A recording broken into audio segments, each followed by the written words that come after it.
Hello guys, welcome to Scion What Ifs. So in this video, we will see what if Goku became the leader of the Time Breakers. If you enjoy these kinds of stories, don't forget to show us some love by hitting the like button and subscribing to the channel. Your support means the world to us. Now, let's start the story.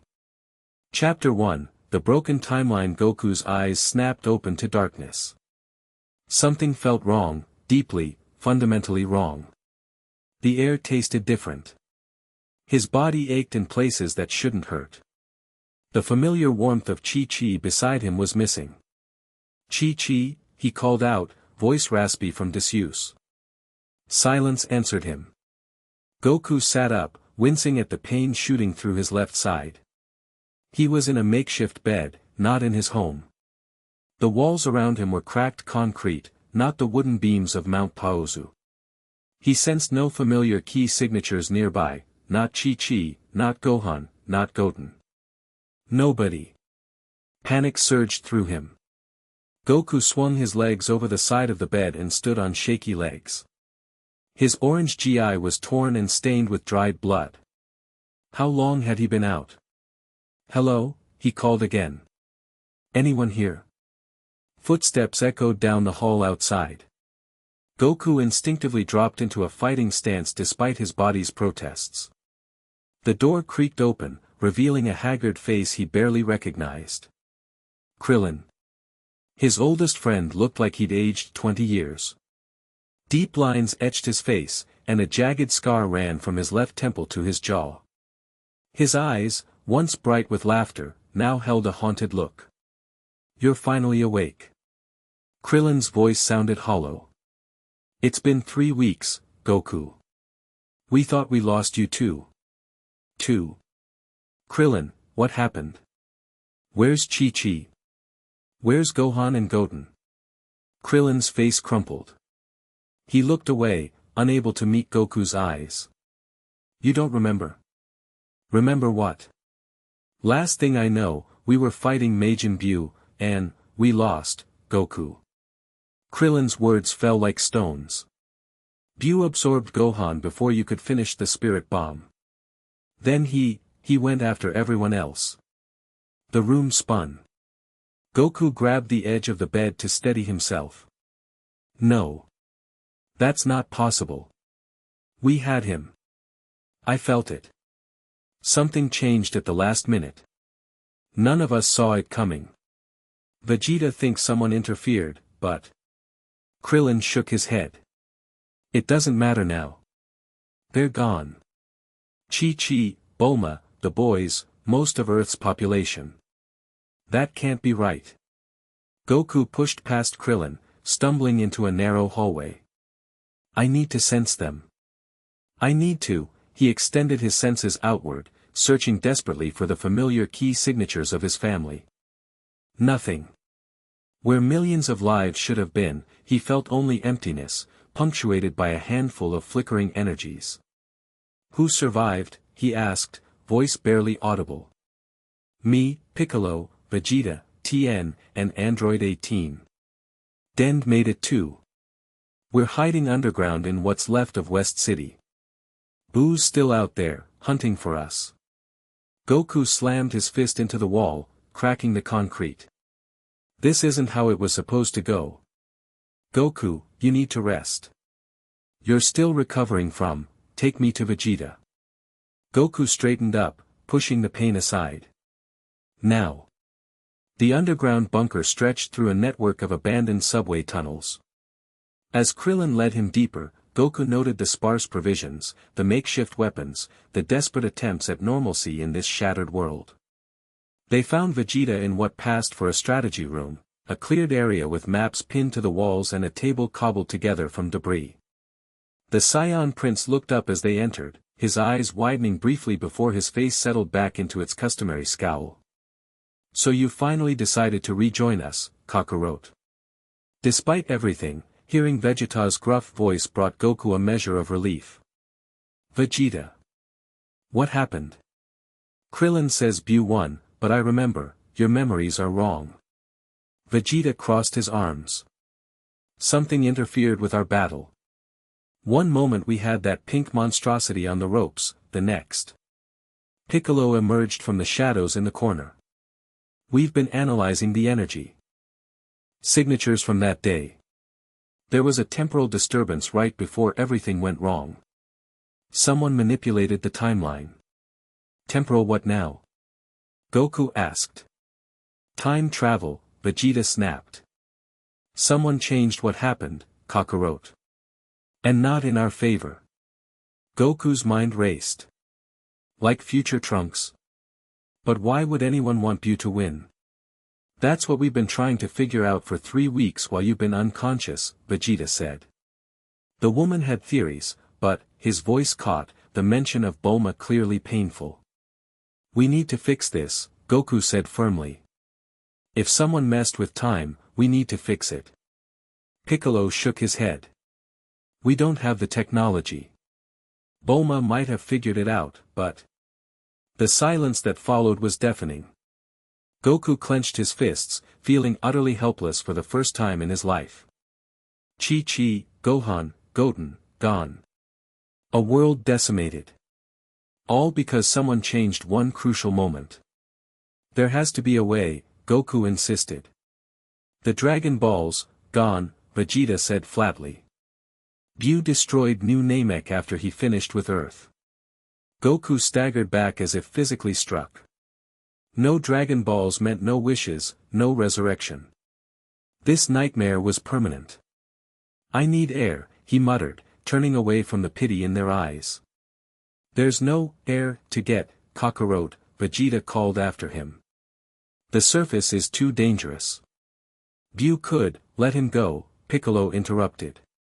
He needs to process this. Goku didn't wait for their permission.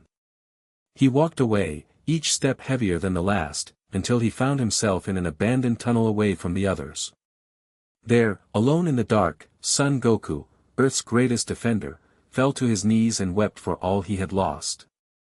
Days passed in a haze. Goku trained obsessively, pushing his battered body beyond its limits. If the others noticed how he disappeared for hours to punch crater-sized holes in the tunnel walls, they said nothing. They understood grief, they were living it too. A week after he awoke, Goku stood alone in his makeshift training area, sweat pouring down his face as he completed his 10,000th one-finger push-up. His muscles screamed in protest, but physical pain was better than thinking. Impressive regime, a female voice echoed through the chamber. Goku flipped to his feet, instantly on guard. A woman stood watching him, tall, with pale blue skin, white hair, and calculating eyes. She carried a staff and wore clothing unlike anything Goku had seen on Earth. Who are you? He demanded, gathering ki in his palm. How did you find us? The woman smiled. My name is Tawa. And finding things, particularly people, is something of a specialty of mine. Are you working with Majin Buu? She laughed, a sound like breaking glass. Hardly. That pink abomination is a blunt instrument. I prefer precision. She twirled her staff casually. I'm actually here to help you, Son Goku. I don't need help from someone sneaking around our base, Goku replied, not lowering his guard. Oh. So you're content with this reality? Your wife dead, your sons absorbed by that monster, your world in ruins. Her eyes gleamed. I thought you'd be more interested in changing things back to how they should be. Goku's heart skipped a beat. What do you know about how things should be? Tawa stepped closer. I know that in the proper timeline, you defeated Majin Buu. Your spirit bomb succeeded. Earth was saved, and your family lived. Piccolo mentioned a temporal disturbance, Goku said slowly. Was that you? Not me, Tawa replied. But I know who did it. And more importantly, I know how to fix it. Hope flickered in Goku's chest for the first time since he'd awakened, dangerous, fragile hope. Why would you help me?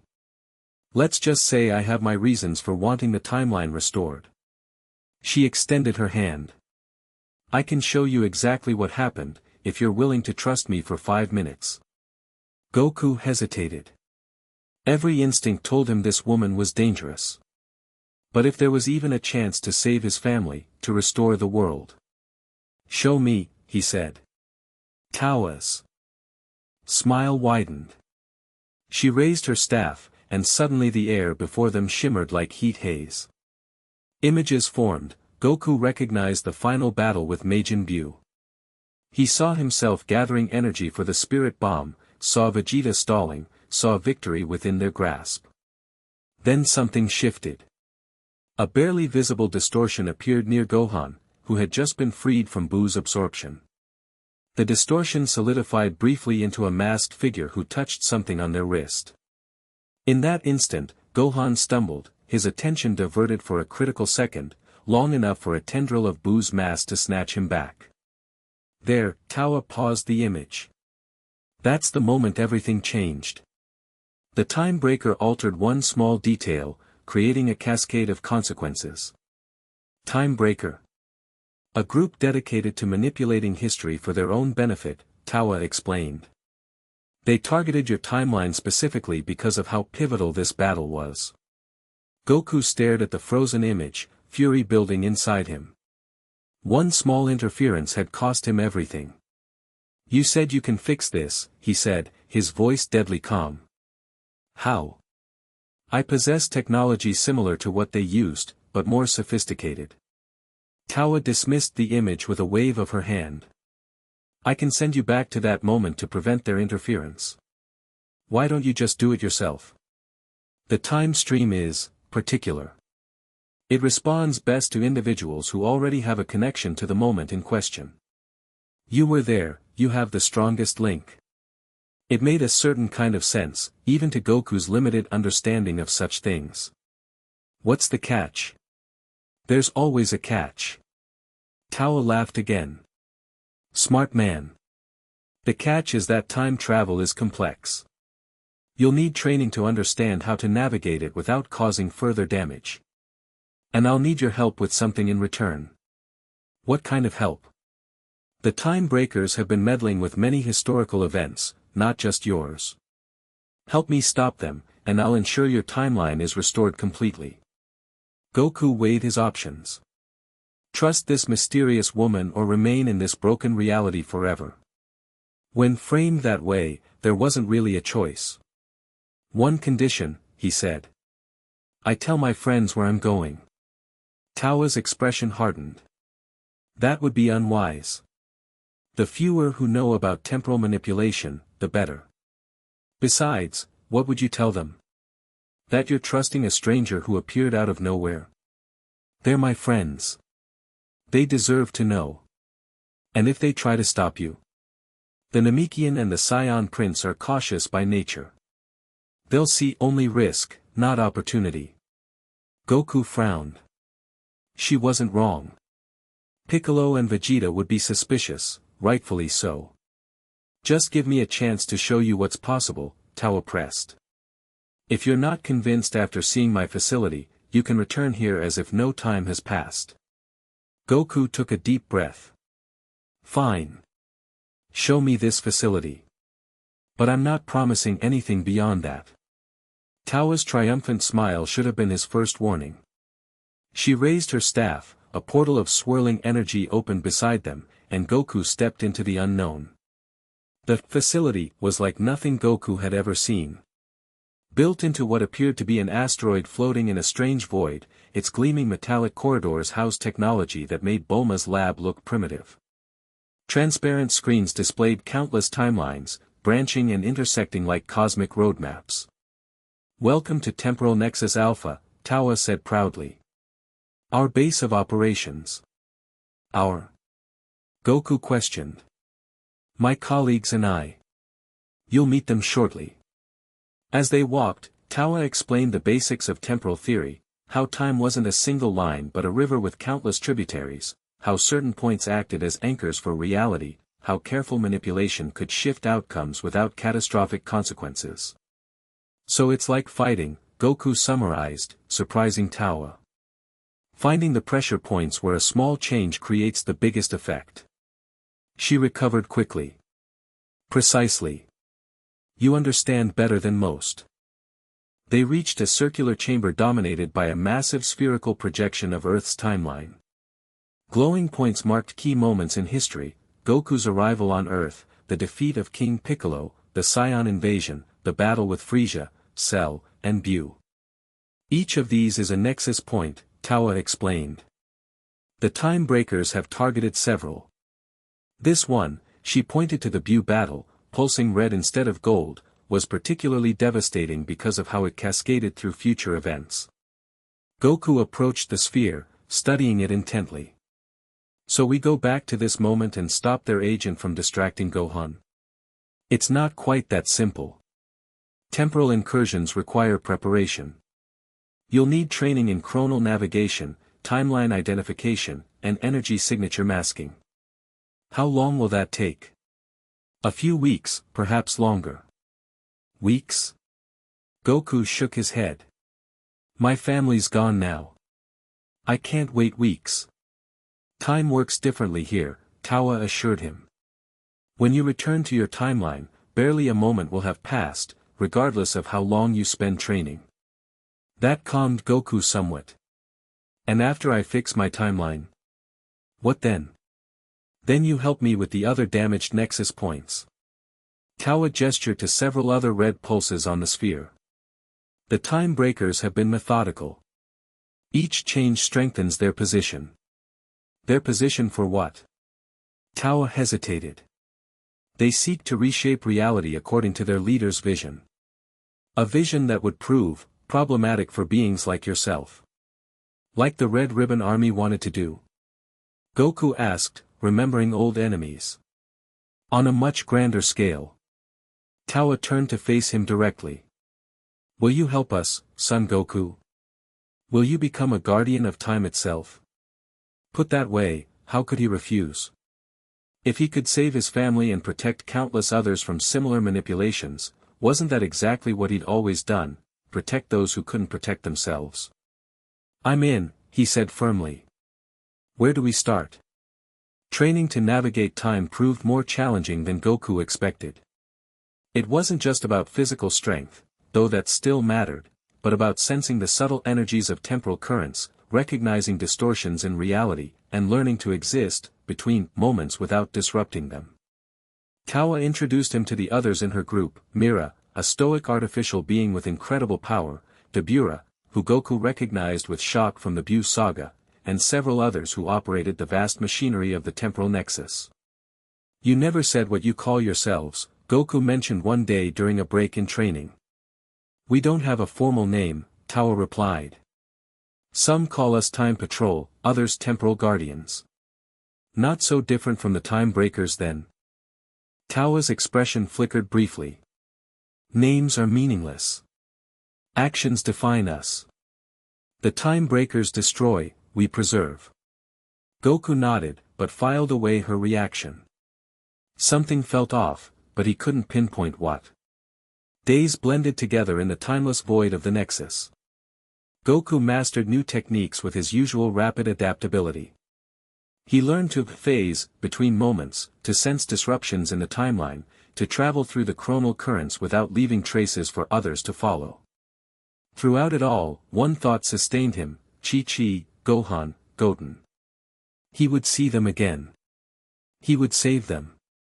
2 weeks into his training, Towa declared him ready for a test run. Nothing major, she assured him. A simple observation mission to a minor nexus point. No interference, just watch and return. They selected a moment from Goku's youth, his first world martial arts tournament. Towa equipped him with a temporal stabilizer, a sleek band around his wrist. This keeps you anchored to your origin point, she explained. Without it, you could become lost between timelines. Never remove it.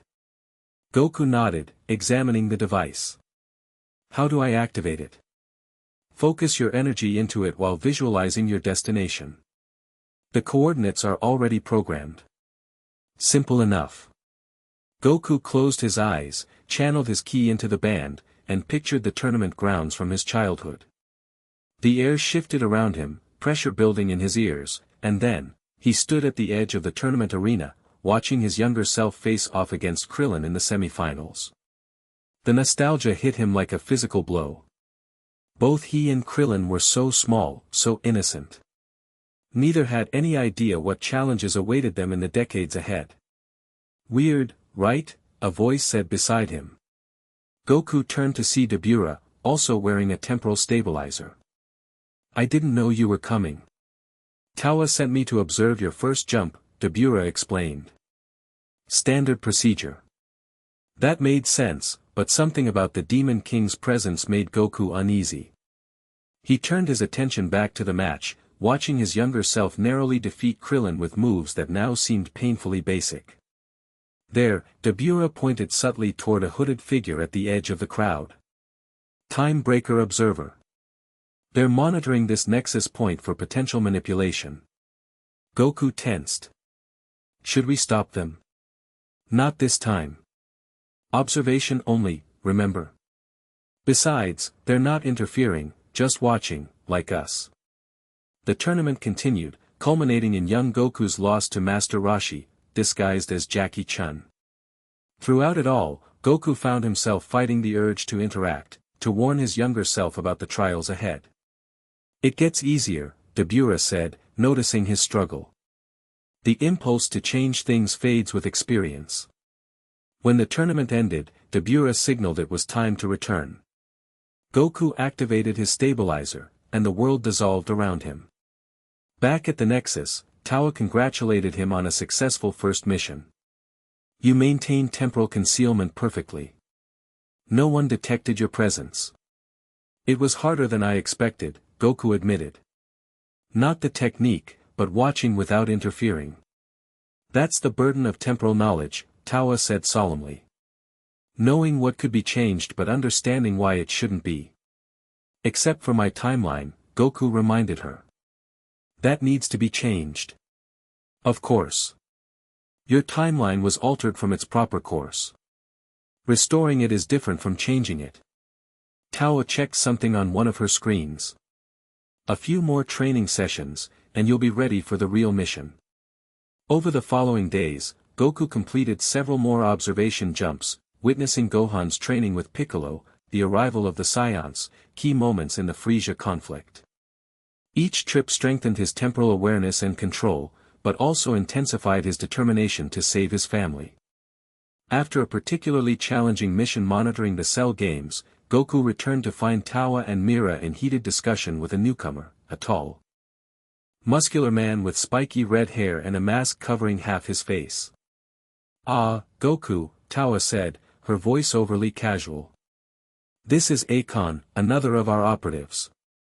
Akon nodded stiffly. "The famous Son Goku.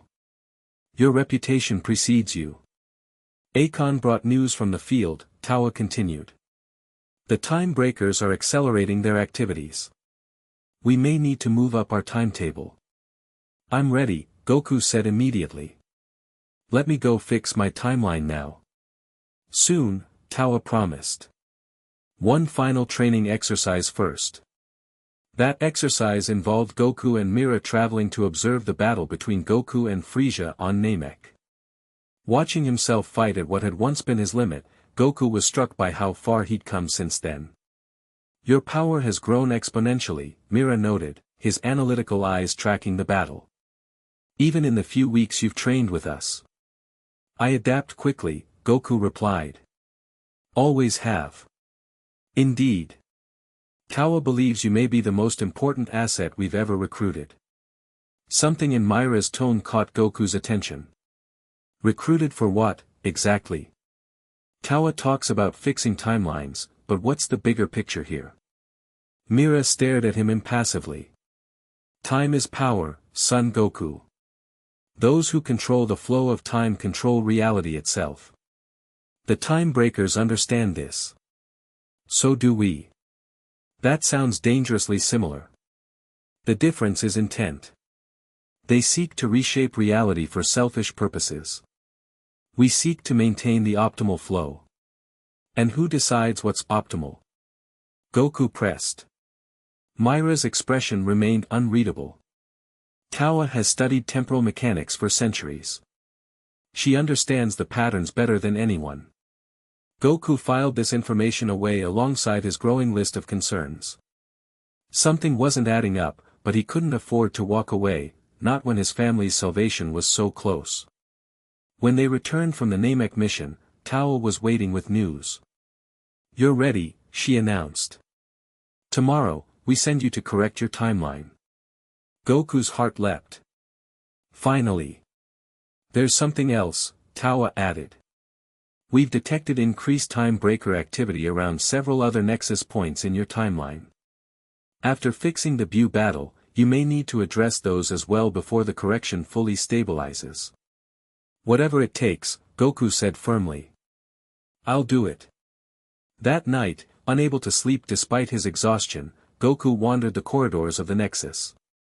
Without consciously deciding to, he found himself in a restricted area, the central database, according to the markings. He hesitated only briefly before entering. If he was risking everything on Tao's plan, he deserved to know exactly what he was involved in. The database contained thousands of records, mission logs, temporal analyses, agent profiles. Goku wasn't the most technically inclined, but he'd picked up enough during his training to navigate the basic systems. He searched for information on Tao herself first. What he found chilled him. According to the records, Tao wasn't fighting the time breakers, she was their scientific director. Mira was her creation, designed to gather battle data from history's strongest warriors. Their goal wasn't to preserve timelines but to collect enough energy from temporal distortions to resurrect someone called Mechikabura. And the distortion in Goku's timeline? Created by Tao herself as an experiment in large-scale temporal engineering. Goku stood frozen, rage building inside him. She had caused the very disaster she'd promised to help him fix. His family's deaths were her doing. Finding what you need? Goku whirled to find Tao standing in the doorway, staff in hand, her expression coldly amused. "You did it," he said, voice dangerously quiet. "You changed my timeline. You killed my family." Tao sighed. "I wondered when you'd figure it out. Sooner than I expected, honestly. You're more perceptive than you let on." "Why?" Goku demanded, his aura beginning to flare around him. "Why target my timeline specifically?" "Because you, son Goku, are the linchpin of your reality." Tao stepped further into the room. "Your decisions, your battles, your very existence shapes the destiny of your universe. By removing you from the equation temporarily, I created a massive energy distortion, energy I can harvest. And all those people who died. Chi-Chi, Gohan, Goten. They were just collateral damage to you." "Regrettable but necessary," Tao said dismissively. "Besides, your training wasn't entirely a lie. You can still fix your timeline, after you've helped me collect what I need." "You really think I'd help you now?" Goku's power surged, the room trembling around them. "I think you have no choice." Tao's eyes hardened. "The temporal stabilizer on your wrist? It's also a limiter and a tracker. You can't return to your timeline without my authorization, and you can't remove it without molecular disintegration." Goku glanced at the device on his wrist. "You're bluffing." "Am I? Try removing it. Or better yet, try to attack me." Her smile was venomous. "The limiter will channel your own energy back into your body. The more power you use, the more it hurts you." To prove her point, she tapped something on her staff. Instantly, Goku's aura turned inward, pain lancing through every cell in his body. He fell to one knee, gasping. "I've studied you for years, son Goku," Tao continued. "Your strengths, your weaknesses, your predictable moral code. Did you really think I'd bring someone of your power here without safeguards?" The pain subsided, leaving Goku panting on the floor. "What do you want from me?" "What I've always wanted, your cooperation in collecting temporal energy. Help me complete my missions, and I'll release you to fix your timeline. Refuse, and your reality stays broken forever." Goku stared at her, mind racing through options. If she could trigger the limiter at will, direct confrontation wouldn't work. He needed time, needed to understand this technology better. Fine, he said finally, rising to his feet. I'll help you. But when we're done, I fix my timeline, my way. Tao's smile widened. I knew you'd be reasonable. Rest now. We begin tomorrow with a significant distortion in age 762, the arrival of the Scions on Earth. She left him there, surrounded by the truth of her betrayal. Goku looked down at the stabilizer on his wrist. Not just a tool, but a prison. Yet every prison had a weakness, and if there was one thing Goku excelled at, it was finding weaknesses. He just needed time, and if there was one thing now abundantly available to him, it was time. The following weeks were a careful balancing act. Outwardly, Goku cooperated with Tao's missions, traveling to various points in history to create controlled distortions that generated temporal energy. Each mission filled special collectors that Tao used to power something she called the awakening engine. Inwardly, Goku watched, learned, and planned. He studied how the temporal stabilizers worked during jumps, noted the security protocols of the Nexus, and paid careful attention to the energy signatures of the time stream itself. Most importantly, he built relationships with others in Tao's organization, particularly the technicians who maintained the time jump equipment. From casual conversations, he gleaned critical information about the limitations of the technology and the safeguards Tao had implemented.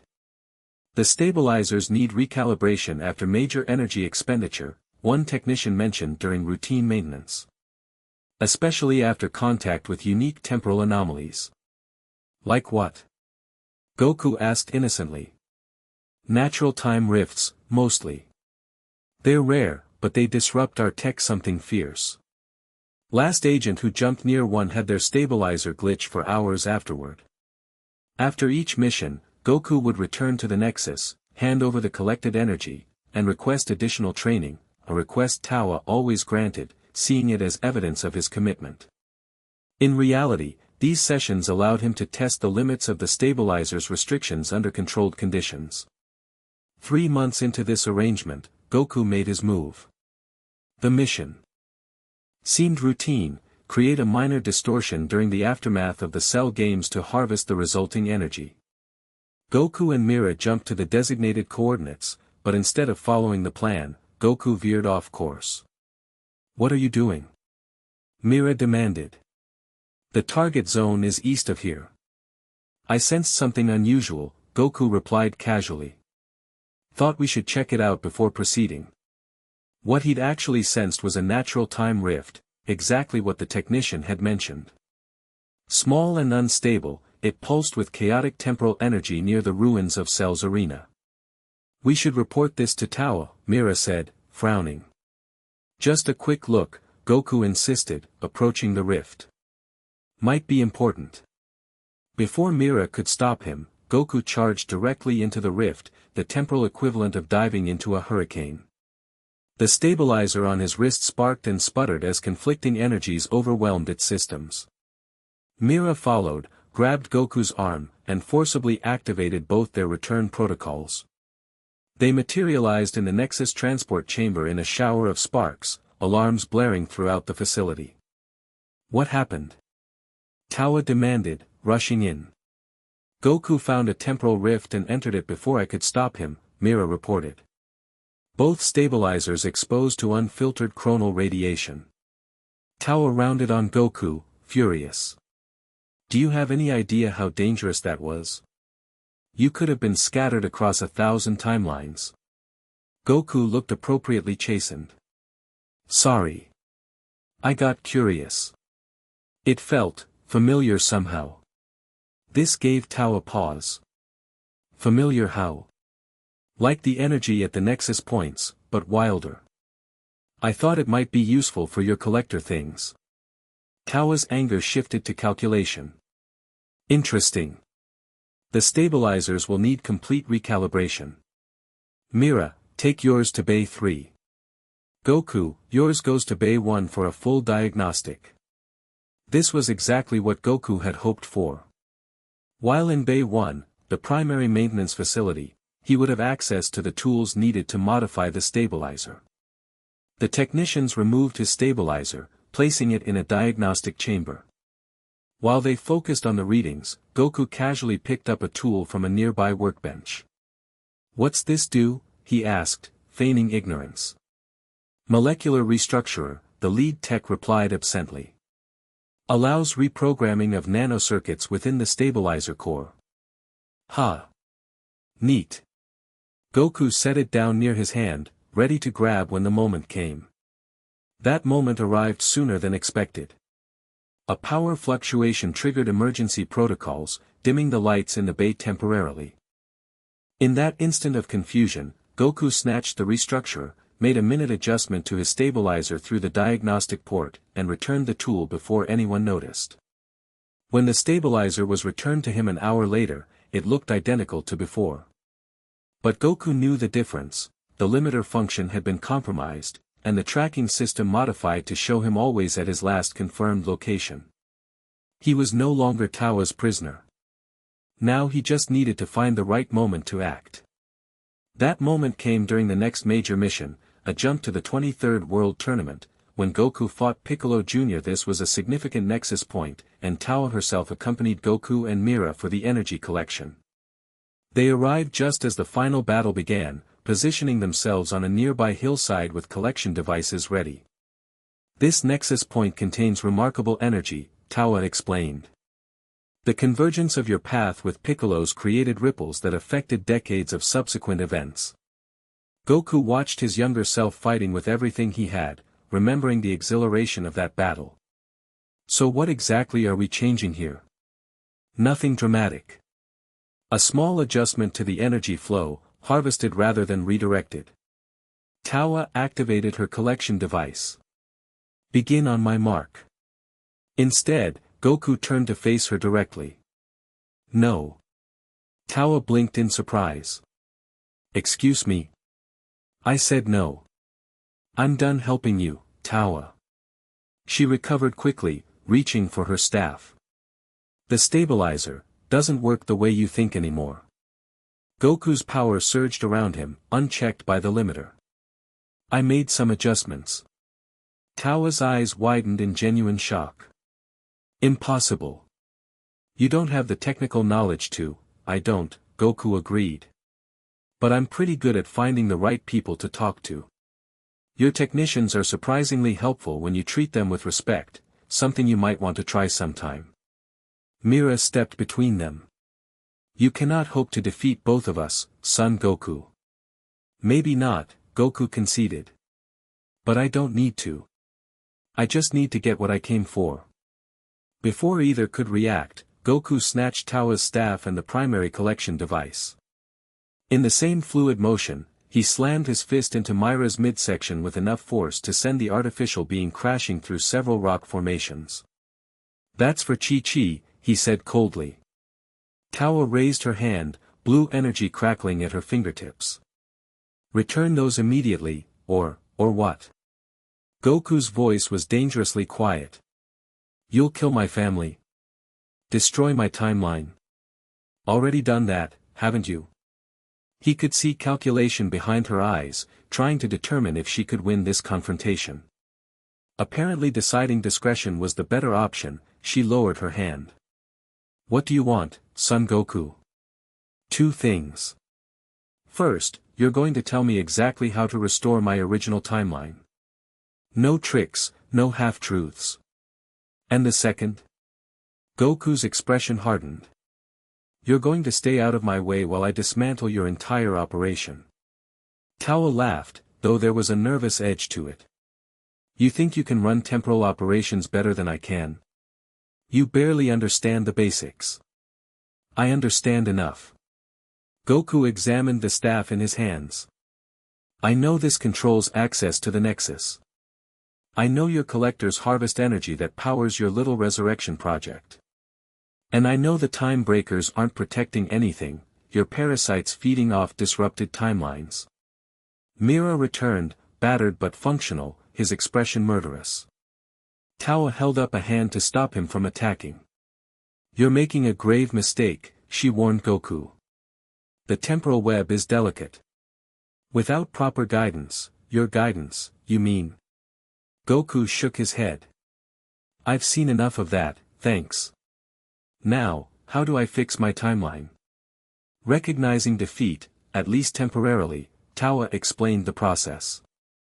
To restore his timeline, Goku would need to return to the exact moment of alteration, neutralize the time breaker agent, and stabilize the resulting temporal flux with energy from the collector. Then I use the staff to return to my restored timeline. Goku confirmed. In theory, yes. Towa's smile was cold. But temporal restoration is complex. One mistake and you could create an even worse divergence. I'll take my chances.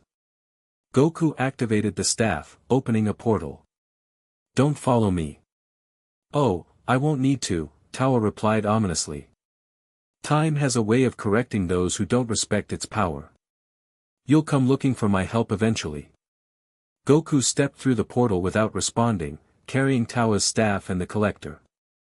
The time stream enveloped him, carrying him toward the most important moment of his life, the chance to save everything he'd lost. The battle with Bu unfolded exactly as Goku remembered, until it didn't. Positioned near Gohan, invisible to normal perception thanks to the temporal phasing technique Towa had taught him, Goku watched for the moment of interference. There, a ripple in reality as a masked time breaker appeared. Before the agent could touch their temporal device, Goku moved, faster than thought. His hand closed around the agent's wrist, his grip unbreakable. Not this time, he whispered.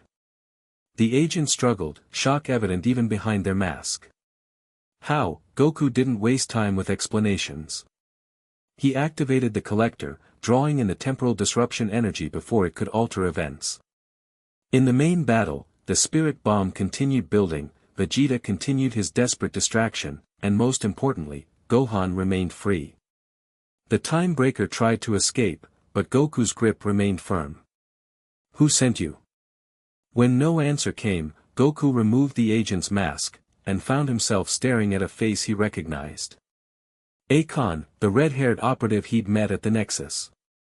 Towa will find you, Akon snarled. This changes nothing in the long run. It changes everything for me, Goku replied. As the spirit bomb finally descended on Majin Buu, reality shifted around them. The timeline realigning, healing the fracture. Goku felt memories doubling in his mind, the broken world and the restored one overlapping briefly before the proper history reasserted itself. Buu disintegrated under the power of the spirit bomb. Earth was saved. History continued as it should have. Keeping Akon immobilized, Goku used Towa's staff to open a portal back to the Nexus. He had unfinished business there. The temporal Nexus was in chaos when they arrived. Alarms blared, technicians ran frantically between stations, and in the center of it all stood Towa, watching a massive display that showed fracturing timelines. What have you done? She demanded when she saw Goku. Fixed my timeline, he answered simply, shoving Akon forward. Found your agent too. That's not what I meant. Towa pointed to the display. By using the collector and staff without proper calibration, you've created cascading distortions throughout the temporal web. Dozens of nexus points are destabilizing simultaneously. Goku looked at the display, saw timelines splintering and reconnecting in chaotic patterns. Can you fix it? Not without the staff and collector. Towa extended her hand. Return them, and I'll stabilize the web before permanent damage occurs. Goku hesitated. Was this another trick? But the panic in the Nexus seemed genuine, and the destabilizing timelines threatened countless realities beyond his own. How do I know you won't just make things worse? He asked. Because contrary to what you believe, I don't want reality destroyed, Towa snapped. Controlled manipulation is one thing, chaotic collapse is quite another. After a moment's consideration, Goku handed over the collector but kept the staff. Fix it, but I'm watching. Towa worked quickly, her fingers dancing across control panels as she directed energy from the collector into specific points in the temporal web. Gradually, the chaos on the display subsided, nexus points stabilizing one by one. "There," she said finally. "Crisis averted, barely." "Good." Goku raised the staff. "Now for my next move." "Which is?" "Taking over." The words felt strange in his mouth, but right. After everything he'd learned, everything he'd seen, he couldn't simply return home and leave the time stream vulnerable to Tao's manipulation. "You?" Tao laughed incredulously. "Run the time breakers?" "Not the time breakers. Something new." Goku looked around at the technicians who had stopped to watch this confrontation. "A group that actually protects time instead of exploiting it. And how exactly do you plan to accomplish this coup?" Tao challenged. "Mira alone isn't here," Goku pointed out. "And won't be back in time to stop this." He raised his power level suddenly, the golden aura of Super Saiyan illuminating the chamber. The display screens cracked under the pressure of his energy, and several technicians stumbled back in awe. "Here's what's going to happen," Goku announced, voice carrying throughout the Nexus. "I'm taking control of this facility. Anyone who wants to actually protect the timelines instead of damaging them is welcome to stay. Everyone else can leave with Tawa." "They won't follow you," Tawa scoffed. "They're loyal to me." "Are they?" Goku turned to address the assembled staff directly. "You've all seen what she's been doing, creating disasters she claims to fix, harvesting energy regardless of the cost in lives. Is that what you signed up for?" Uncertainty rippled through the crowd. One brave technician stepped forward. "We were told we were protecting time," she said hesitantly. "That our work prevented collapse." "Some of it does," Goku acknowledged. "The maintenance, the monitoring, that's important work. But the deliberate disruptions, the energy harvesting, that needs to stop." More staff members nodded, murmuring agreement. Tawa's expression darkened as she realized she was losing control of the situation. "This is absurd," she declared. "A Saiyan brute with no understanding of temporal mechanics cannot possibly." "I understand enough," Goku interrupted. "I understand that power needs to be balanced with responsibility.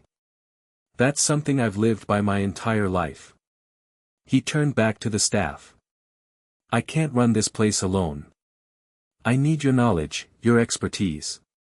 But I can provide something Tawa never did, a moral compass. A promise that will protect time, not exploit it." The lead technician looked from Goku to Tawa, then back again. "What would you call this new organization?"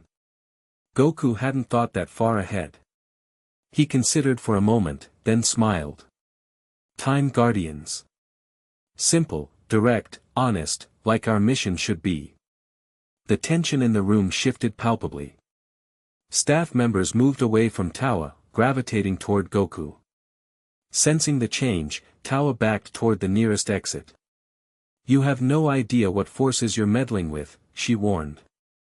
"This isn't over, son Goku." "Probably not," he agreed. "But for now, it's decided. You're leaving, and I'm staying." Tawa's expression promised future retribution, but she recognized defeat when she saw it. With a final venomous glare, she turned and departed through a portal she created with a device from her belt. As the portal closed behind her, Goku felt the weight of his decision settle on his shoulders. He'd come here seeking only to save his family, and now found himself the leader of a temporal organization he barely understood. "What now, sir?" the lead technician asked. Goku powered down from Super Saiyan, his expression becoming serious. "First, we secure this facility against Tawa's return. Then, we identify all the timelines she's damaged and start repairing them, one by one." "And the awakening engine?" another staff member asked nervously. "The project to resurrect Mechikabura." "Shut it down," Goku ordered. "Whatever energy it's collected gets redirected to timeline restoration." As the staff dispersed to carry out these directives, Goku found a quiet moment to reflect.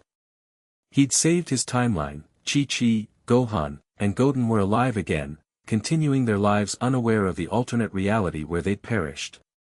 But he couldn't simply return to them, not now. The time stream needed protection, and somehow, improbably, that responsibility had fallen to him. Goku's son, defender of Earth, scion warrior, and now, reluctantly, leader of the Time Guardians. His adventure was just beginning. Chapter 2, Rewriting History. Vegeta woke up in cold sweat, heart pounding. "Bulma," he called out, reaching across the bed.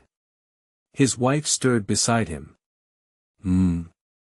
What's wrong?" Relief flooded through him as her familiar voice dispelled the nightmare. "Nothing," he muttered, sitting up and running a hand through his hair. "Go back to sleep." But it wasn't nothing.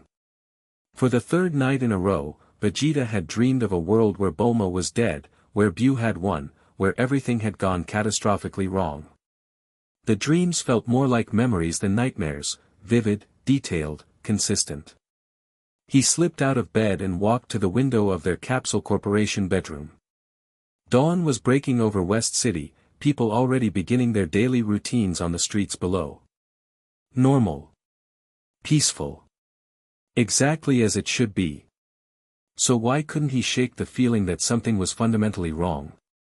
Vegeta dressed quietly and headed to the gravity chamber. Training always cleared his head. At 300 times Earth's gravity, he launched into a series of complex kata, pushing his body to its limits. Physical exertion drove away the disquiet temporarily, but as soon as he paused to catch his breath, the wrongness returned. Mid-punch, a wave of dizziness hit him. The gravity chamber flickered around him, momentarily replaced by a dark tunnel with concrete walls. He smelled damp earth and heard distant voices arguing about rations. Then, as suddenly as it had appeared, the vision vanished, leaving him back in the gravity chamber. What the hell? Vegeta steadied himself against the wall, breathing hard. The control panel beeped with an incoming call. Vegeta deactivated the gravity and hit the communication button. Piccolo's face appeared on the screen, his expression grim.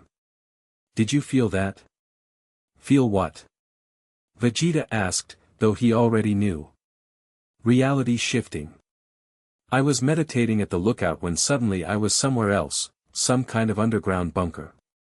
It lasted only seconds. So it wasn't just him." Vegeta frowned. "I experienced something similar." "What does it mean, Namekian?"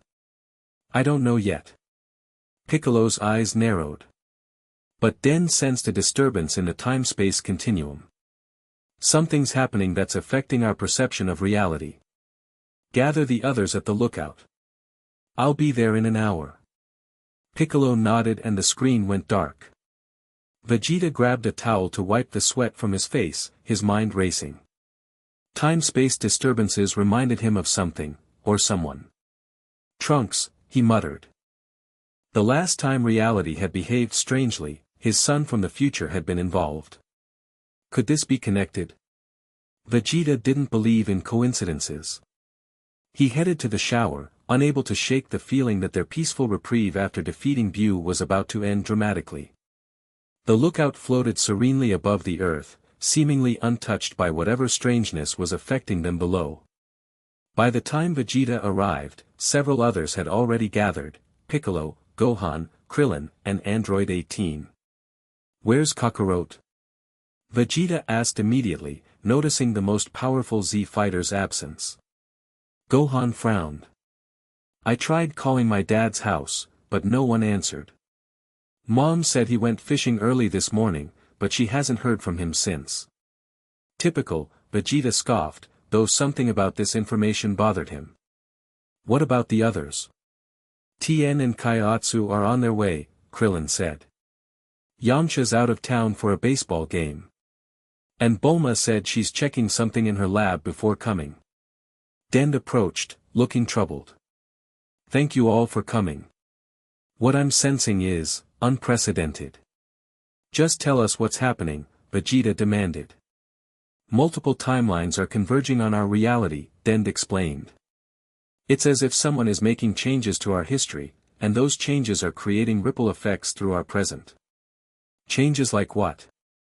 Gohan asked. Before Dend could answer, the air several feet away began to distort. A glowing circular tear opened in reality, expanding until it was large enough for a person to step through. Everyone tensed, ready for battle. A familiar figure emerged from the portal, sword strapped to his back, lavender hair cropped short. Trunks! Gohan exclaimed. Future Trunks surveyed the group, visible relief crossing his face when he saw them. Good, you're all still here. There might be time to fix this. Fix what? Vegeta stepped toward his son from the future. What's happening? Massive temporal distortions, Trunks answered, the portal closing behind him. The Time Patrol detected them a week ago, but they've been accelerating. Someone is systematically altering key events in this timeline's history. The Time what? Krillin asked, confused. Time Patrol. An organization that monitors and protects the proper flow of time across realities. Trunks looked uncomfortable. I've been working with them since the Cell Games. And you never thought to mention this? Vegeta crossed his arms. It wasn't relevant until now, Trunks replied. But that's not important. What matters is that someone with intimate knowledge of this timeline's history is making strategic changes to the past. Who? Piccolo demanded. Trunks hesitated. You're not going to believe me. Try us, Android 18 said dryly. We've seen plenty of unbelievable things. Trunks took a deep breath. It's Goku. Silence fell over the group. Gohan broke it first with an incredulous laugh. That's ridiculous. My dad wouldn't mess with time. He doesn't even understand the science behind time travel. The evidence is conclusive, Trunks insisted. His energy signature has been detected at multiple temporal incursion points. And he's not just observing, he's making changes. What kind of changes? Vegeta asked, a sinking feeling in his gut. The first major alteration was 3 days ago, subjective time. He prevented the destruction of planet Vegeta. Vegeta felt like he'd been punched. What? Planet Vegeta still exists in the altered timeline. Frieza attempted to destroy it, but someone intervened, someone with power that shouldn't have existed in that era.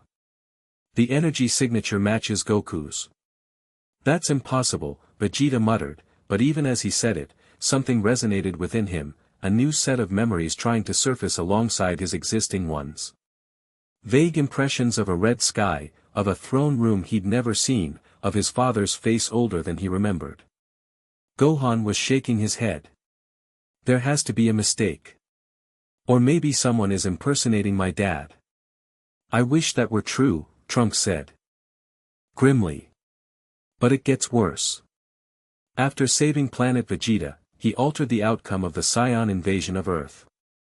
In the new version of events, you defeated Nappa, Vegeta, but then formed an alliance with Goku instead of fighting him to the death. That's what happened, Krillin interjected, looking confused. No, Piccolo corrected, his expression darkening. Vegeta and Goku fought intensely.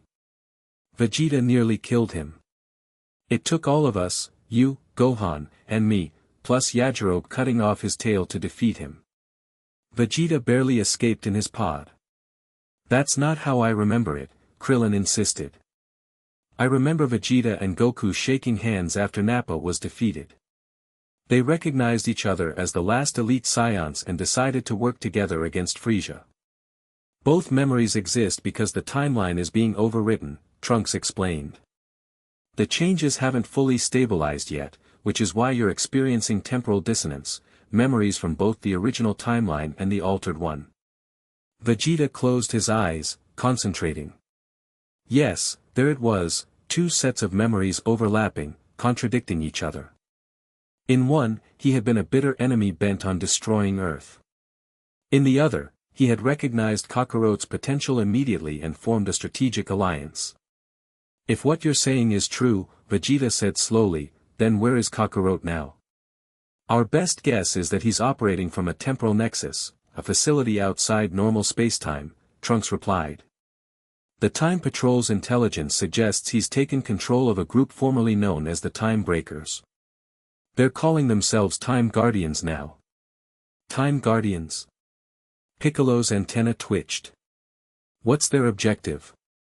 Supposedly to fix timeline discrepancies, but in practice, they're reshaping history according to Goku's idealized vision. Trunks unstrapped his sword and laid it on the lookout central platform. I've brought temporal stabilizers for all of you. They'll help you maintain your original memories and resist the changes to the timeline. He opened a case none of them had noticed him carrying, revealing wristband-like devices. These will anchor you to your proper timeline and allow you to perceive the changes as they happen. Why would Dad do this? Gohan asked, his voice pained. It doesn't make any sense. According to our intelligence, Trunks said carefully, Goku experienced a version of this timeline where he failed to defeat Majin Buu. Nearly everyone died, including most of his family and friends. He was recruited by the former leader of the Time Breakers, a demon scientist named Tawa, who promised to help him restore his timeline. Which he did, Piccolo noted. We defeated Buu. What reason would he have to continue altering time?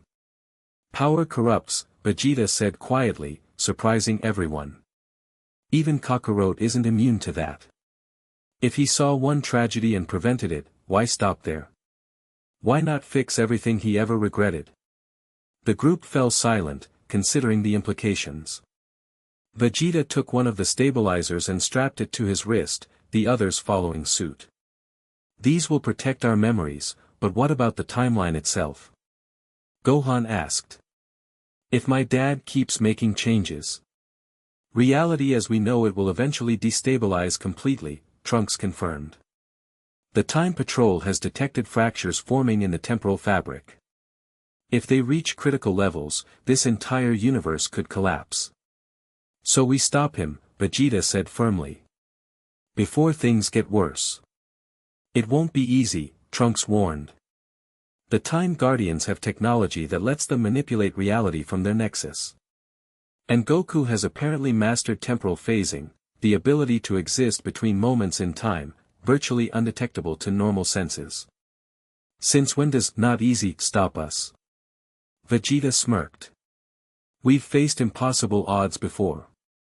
There's something else you should know, Trunks added hesitantly. The original timeline disruption, the one that created the version where Buu won, was engineered by Tawa to manipulate Goku. She's the one who set all this in motion. And where is this Tawa now? Piccolo asked. Working with the Time Patrol, ironically. When Goku took over her operation, she realized she'd created a far greater threat than she anticipated. She's helping us track his movements. Vegeta snorted. So we're supposed to trust the demon who caused this mess? Not trust, Trunks clarified. Utilize. Her knowledge of temporal mechanics is unparalleled. We need her expertise to have any chance of stopping this. Before anyone could respond, all of their stabilizers beeped simultaneously. Trunks checked his wristband, his expression grim. Another incursion in progress. Age 762, Namek. He's changing the battle with Frieza. Can we stop it? Gohan asked urgently. Not from here. Trunks reopened his portal. I need to return to Time Patrol headquarters. The stabilizers will help you resist the memory changes, but you'll still feel the effects as the alterations ripple through this timeline. Take me with you, Vegeta demanded. Trunks hesitated. Father, the temporal journey is, I don't care about the risks. If Kakarot is reshaping reality, I want to see it firsthand. After a moment's consideration, Trunks nodded. All right. But just you for now. The rest of you need to stay here and monitor for local anomalies. If reality starts breaking down around you, the stabilizers have an emergency protocol, press both side buttons simultaneously to create a temporary stasis field. Be careful, Vegeta, Piccolo advised. If Goku has really gone down this path. I know, Vegeta said grimly. Believe me, I know better than anyone what Kakarot is capable of. With a final nod to the group, Vegeta followed Trunks into the portal, leaving the others to prepare for whatever changes would come next. The Time Patrol headquarters was unlike anything Vegeta had imagined. Built into the side of a massive crystalline structure floating in a void of swirling temporal energy, it combined advanced technology with architecture that seemed to bend the rules of physics. Welcome to Tokitoki City, Trunks said as they emerged from the portal into a vast central chamber. The hub of the Time Patrol's operations. Patrollers of various races hurried about, many carrying scrolls or tablets. Monitoring stations displayed different eras and timelines, several flashing with warning indicators. This way, Trunks led Vegeta to a secured area marked Temporal Investigations. Inside, a blue-skinned woman with white hair stood before a holographic display of timelines. She turned as they entered, her expression souring when she saw Vegeta. The Saiyan Prince himself, she said, her voice melodious yet cold. How fascinating to meet you under these circumstances. Father, this is Tawa, Trunks introduced reluctantly. Former leader of the Time Breakers, now our consultant. You mean your prisoner, Tawa corrected with a thin smile. Let's not pretend this is a voluntary arrangement. You're the one who manipulated Kakarot, Vegeta stated flatly. Turned him into a temporal terrorist. A regrettable miscalculation on my part, Tawa admitted. I assumed his simple, heroic nature would make him easy to control. Instead, she gestured to the display, where multiple timeline fractures glowed angry red. He's proving to be the most dangerous chronal manipulator I've ever encountered. What's he doing on Namek right now? Trunks asked urgently. Tawa manipulated the display, zooming in on the relevant timeline. Based on the energy readings, he's altering the final confrontation with Frieza. The original history had Goku achieving Super Saiyan after Frieza killed Krillin, then defeating Frieza after a prolonged battle. The display showed the familiar scene, Frieza hovering above the Namekian landscape, Krillin suspended in air, Goku watching in horror. The alteration is, there. Tawa pointed as a barely visible distortion appeared near Goku. He's interfering with his past self, somehow communicating with him. On the display, past Goku's expression changed from horror to determination before Frieza could explode Krillin. He vanished with incredible speed, reappearing beside Krillin and pulling him out of Frieza's grasp. That's not what happened, Vegeta muttered, memories of his death on Namek still clear despite the timeline shifts. It is now, Tawa replied. Watch. The altered scene continued. Instead of transforming out of rage and grief, this version of Goku transformed with calm purpose. The battle that followed wasn't the desperate struggle Vegeta remembered, it was a systematic dismantling of Frieza's power by a Goku who fought with uncharacteristic efficiency. He's not just changing outcomes, Trunks realized. He's changing how his past self behaves. Precisely. Tawa zoomed out, showing the ripple effects spreading from this alteration. By preventing Krillin's death, he removes the rage trigger for his Super Saiyan transformation. By replacing it with a calculated transformation, he changes the fundamental nature of how he accessed that power. And that matters because Vegeta demanded. Because the emotional foundation of the Super Saiyan transformation shaped how Goku used that power going forward, Tawa explained. In the original timeline, his transformation was born from loss and rage, tempered by his inherent mercy.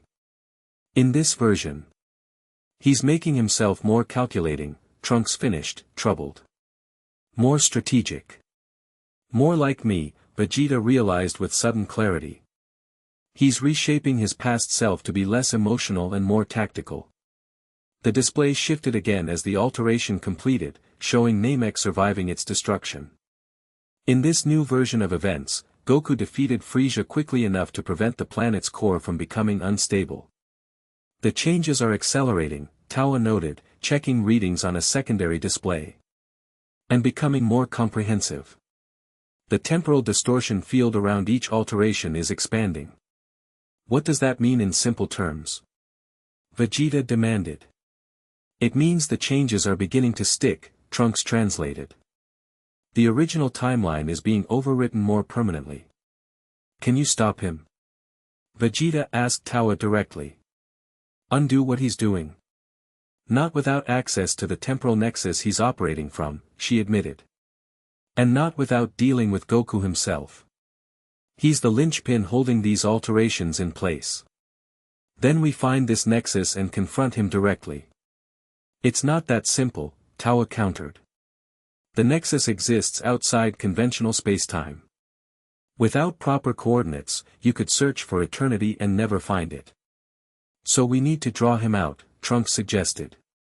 Force him to face us in normal spacetime. Vegeta crossed his arms, thinking. Kakarot is still Kakarot, no matter what power he's wielding. He can't resist a challenge, especially from me. A direct confrontation could be catastrophic, Tawa warned. In the Nexus, he can manipulate reality itself. You'd be fighting on his terms. Then we change the terms, Vegeta said firmly. Trunks, can your patrol create a temporal barrier around Earth? Something that would prevent outside manipulation. Trunks exchanged glances with Tawa, who looked thoughtful. Theoretically, yes, she said slowly.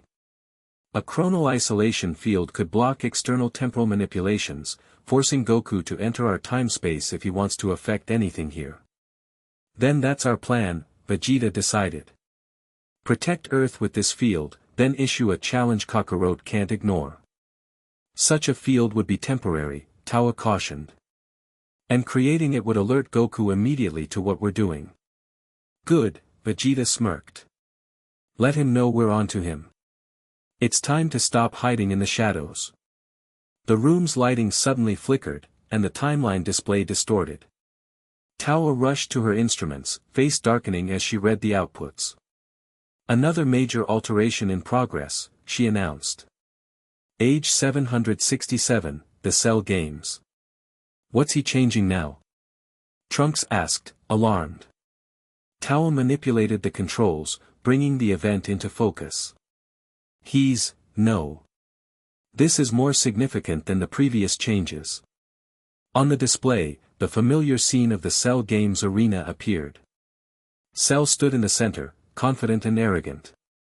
The Z fighters watched from the sidelines. Goku stepped into the ring, just as he had in the original timeline. But then something different happened. As Goku faced Cell, another figure appeared at the edge of the arena, present Goku, visible only as a slight distortion in reality. He's dropped his temporal camouflage, Tawa whispered, shocked. He's making himself visible to the participants. They watched as present Goku approached his past self and Cell. Words were exchanged that the monitoring equipment couldn't capture. Then, to everyone's astonishment, present Goku turned and looked directly at the temporal monitoring device, as if staring through it at them. He smiled, raised 2 fingers to his forehead in his characteristic gesture, and vanished along with his past self and Cell. What just happened? Vegeta demanded as alarms blared throughout the facility. Tawa's fingers flew across her controls. He's taken them out of observable spacetime. I can't track where they've gone. Moments later, only present Goku returned to the arena. He addressed the stunned Z fighters briefly, then disappeared again. The timeline display showed massive changes radiating outward from this point. In the new version of events, Cell had been defeated not by Gohan, but by Goku himself, away from Earth entirely. He's rewriting his greatest failures, Vegeta realized. First preventing the destruction of our homeworld, then saving Namek, and now defeating Cell himself instead of sacrificing himself and forcing Gohan to finish the job. And he knows we're watching, Trunks added grimly. That look at the monitor wasn't an accident. He's sending us a message. Indeed. Tawa's expression was grave. And based on these readings, he's not finished. The temporal energy he's gathering with each alteration is building towards something larger. What do you mean, building towards something? Vegeta asked sharply. These aren't random changes, Tawa explained, pulling up a different display showing energy patterns. They're calculated. Each alteration releases temporal energy, which he's collecting and channeling. It's almost as if he's gathering power for a massive temporal event. Vegeta remembered something Trunks had said earlier about the universe potentially collapsing. Could he be trying to rewrite the entire timeline at once? That would require incalculable power, Tawa said, but her expression suggested it wasn't impossible. If he continues at this pace, accumulating energy from each change. The implications hung heavy in the air. Vegeta turned to Trunks. How quickly can you establish that temporal barrier around Earth? With Tawa's help, a few hours. But it won't stop alterations that have already been made. Then we work with what we have. Vegeta headed for the door. Set up the barrier. I'm going back to Earth to prepare the others. When Kakarot comes, and he will come, we need to be ready. Father, Trunks called after him. You should know, the Goku we're dealing with isn't exactly the one you remember. According to our intelligence, he spent months training with temporal energy. His power may have evolved in ways we can't predict. Vegeta paused at the doorway. Kakarot has always found new ways to surpass his limits. But so have I. He looked back, his expression resolute. Besides, no matter what power he's wielding, he's still a Scion. And no one understands the Scion mind better than me.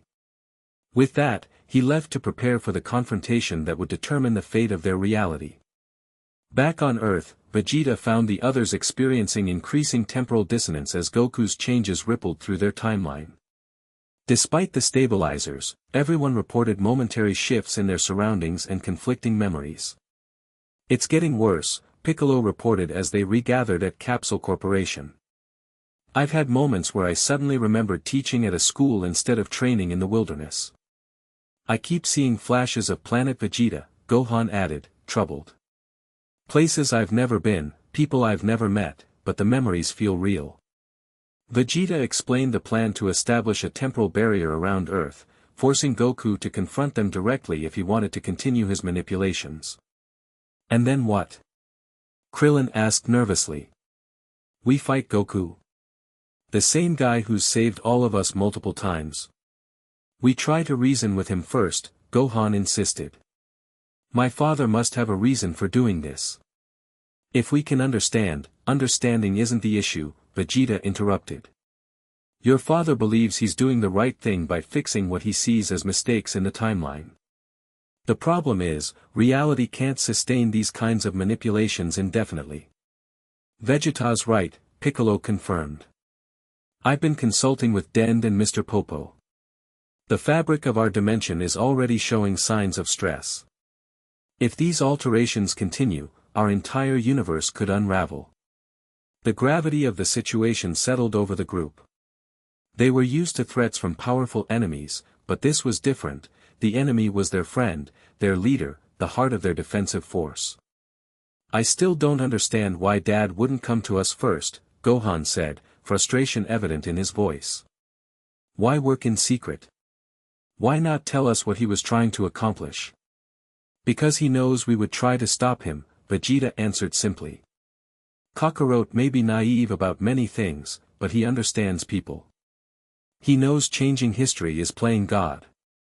A sudden tremor shook the building, glass rattling in the windows. Outside, the sky flickered between normal blue and an unsettling purple hue. What's happening? Bulma demanded, entering the room with a handheld scanner beeping urgently.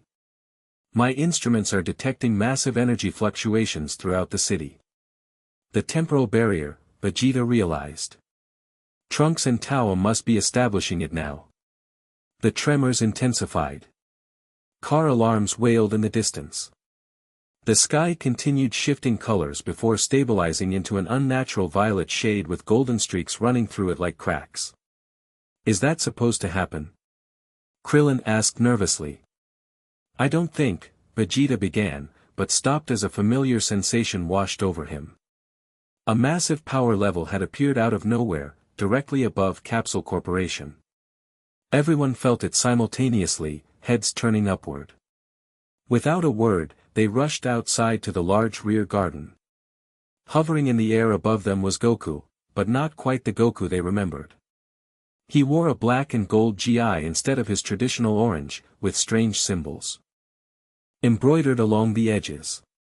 A temporal stabilizer similar to theirs, but more elaborate, encircled his wrist. His expression was serious, but his eyes held the same calm confidence they all recognized. "Hey guys," he called down casually, as if he hadn't been systematically rewriting reality. "Looks like you've been busy." Kakarot, Vegeta stepped forward. "About time you showed your face." Goku descended slowly until he stood on the lawn facing them. His eyes took in the stabilizers on their wrists, and a small smile touched his lips.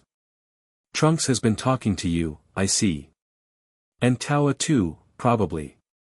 They told us what you've been doing," Gohan said, stepping beside Vegeta. "Dad, why? Why change history without even talking to us? Would you have understood?" Goku asked simply. "If I told you I could save planet Vegeta, prevent Namex destruction, stop Cell without sacrificing myself, would you have supported me, or tried to stop me?" "That's not the point," Piccolo interjected. "These changes are destabilizing our entire reality." "Only temporarily," Goku countered. "The Time Guardians have calculated that once all critical nexus points are realigned, reality will stabilize into a better configuration." "Better?" Vegeta scoffed. "Better for whom?" "You're playing God," Kakarot. "I'm fixing mistakes," Goku replied, his voice hardening slightly. "Do you know how many lives were lost unnecessarily because of Frieza? Because of Cell? Because I wasn't strong enough or smart enough at the right moments?" "That's not your burden to bear," Gohan argued. "Dad, no one blames you for those events. I blame me." Goku's expression softened as he looked at his son. "Gohan, I watched you die in an alternate timeline where I failed against Buu. I held Chi-Chi's lifeless body in my arms. I saw a world reduced to ashes because of one moment where I wasn't good enough." The pain in his voice was palpable, causing even Vegeta to hesitate. "So you're changing history to avoid guilt?" Piccolo challenged. "That's not the Goku I know. I'm changing history to create a better future for everyone," Goku corrected. "Imagine a timeline where the Scions weren't nearly extinct, where Frieza was defeated before he could destroy countless worlds, where Cell never absorbed those innocent people." "At what cost?" Vegeta demanded. "Look at the sky, Kakarot. Reality itself is protesting your manipulations." Goku glanced upward at the violet, fractured sky. "A temporary side effect. Once the final nexus point is realigned, everything will settle." "Final nexus point?" Bulma asked, speaking for the first time. "What's that?" A shadow crossed Goku's face. "The moment that started everything wrong. The arrival of Raditz on Earth." Shock rippled through the group. Vegeta stepped forward, fists clenched. "You're going to prevent your brother from ever coming to Earth? Do you have any idea how that would change everything? None of us would be who we are today." "We'd be better," Goku insisted. "You'd still be the prince of a thriving Scion civilization. Piccolo wouldn't have been an enemy. Gohan could have had a normal childhood." "That's not your decision to make," Vegeta shouted. "Not for me, not for anyone. I've seen the simulations," Goku said calmly.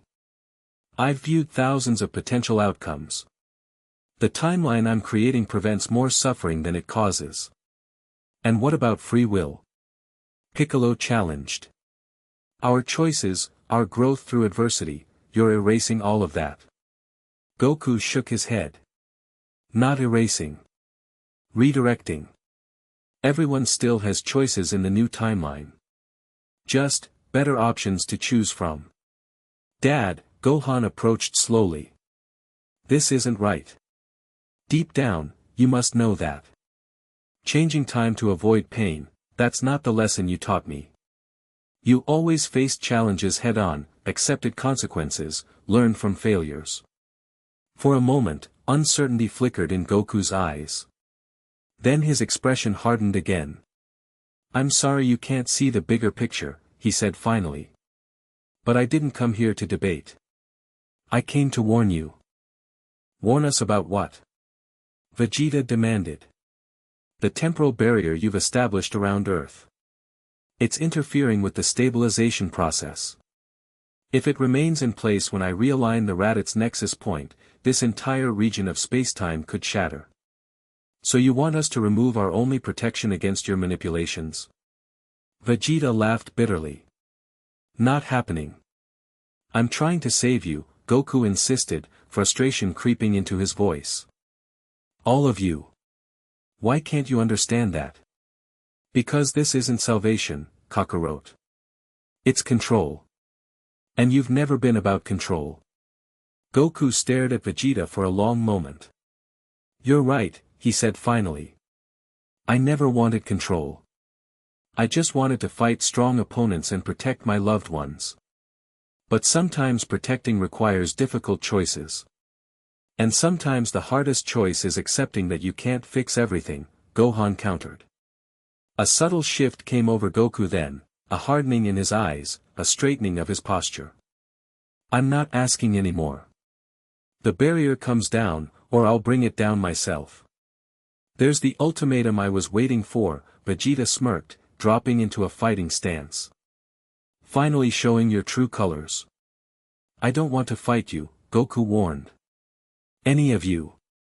Tough, Vegeta replied.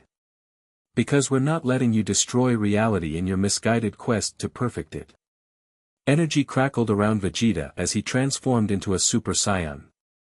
Beside him, Gohan and Piccolo also prepared for battle. Krillin and 18 moved into supporting positions. Goku sighed, genuine regret crossing his features. I hoped you'd understand. But I've come too far to stop now. His aura flared, not the golden glow of a Super Saiyan, but something new. Streaks of temporal energy spiraled through his normal ki, creating an iridescent effect that warped the air around him. Last chance, he offered. Stand down and let me finish what I've started. I promise, the new reality will be worth it. Not a chance, Vegeta growled. Some things are worth fighting for, Kakarot. The integrity of our timeline is one of them. So be it. The battle erupted with a thunderous clash as Vegeta launched himself at Goku. Their fists connected in mid-air, the shockwave cracking the ground beneath them. Gohan and Piccolo moved in from different angles, attempting to flank Goku. But something was wrong. Despite facing three powerful opponents simultaneously, Goku seemed completely at ease. He moved with fluid precision, not just blocking their attacks but seemingly anticipating them before they happened. When Vegeta threw a punch at Goku's face, Goku was already leaning away from it. When Gohan appeared behind him for a surprise attack, Goku countered without even looking.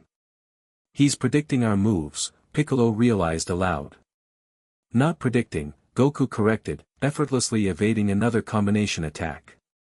I've already seen them. One of the benefits of temporal awareness, I can perceive attack patterns slightly before they happen. He demonstrated by catching Vegeta's fist inches from his face, then using the prince's momentum to throw him into Gohan. Both Saiyans tumbled across the lawn before regaining their footing. This isn't a fair fight, Gohan protested. Neither is 5 against 1, Goku pointed out. But I'm not here to fight fairly. I'm here to achieve an objective. With that, he vanished, not using instant transmission, but something different. The air where he had stood rippled like heat haze, and suddenly he was behind Krillin, moving so fast that none of them had tracked him. Before anyone could react, Goku placed his hand on Krillin's stabilizer and channeled energy into it. The device sparked and went dead.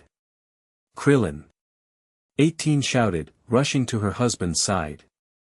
Krillin blinked rapidly, looking disoriented. What, where am I? Goku? When did you get back from your training trip?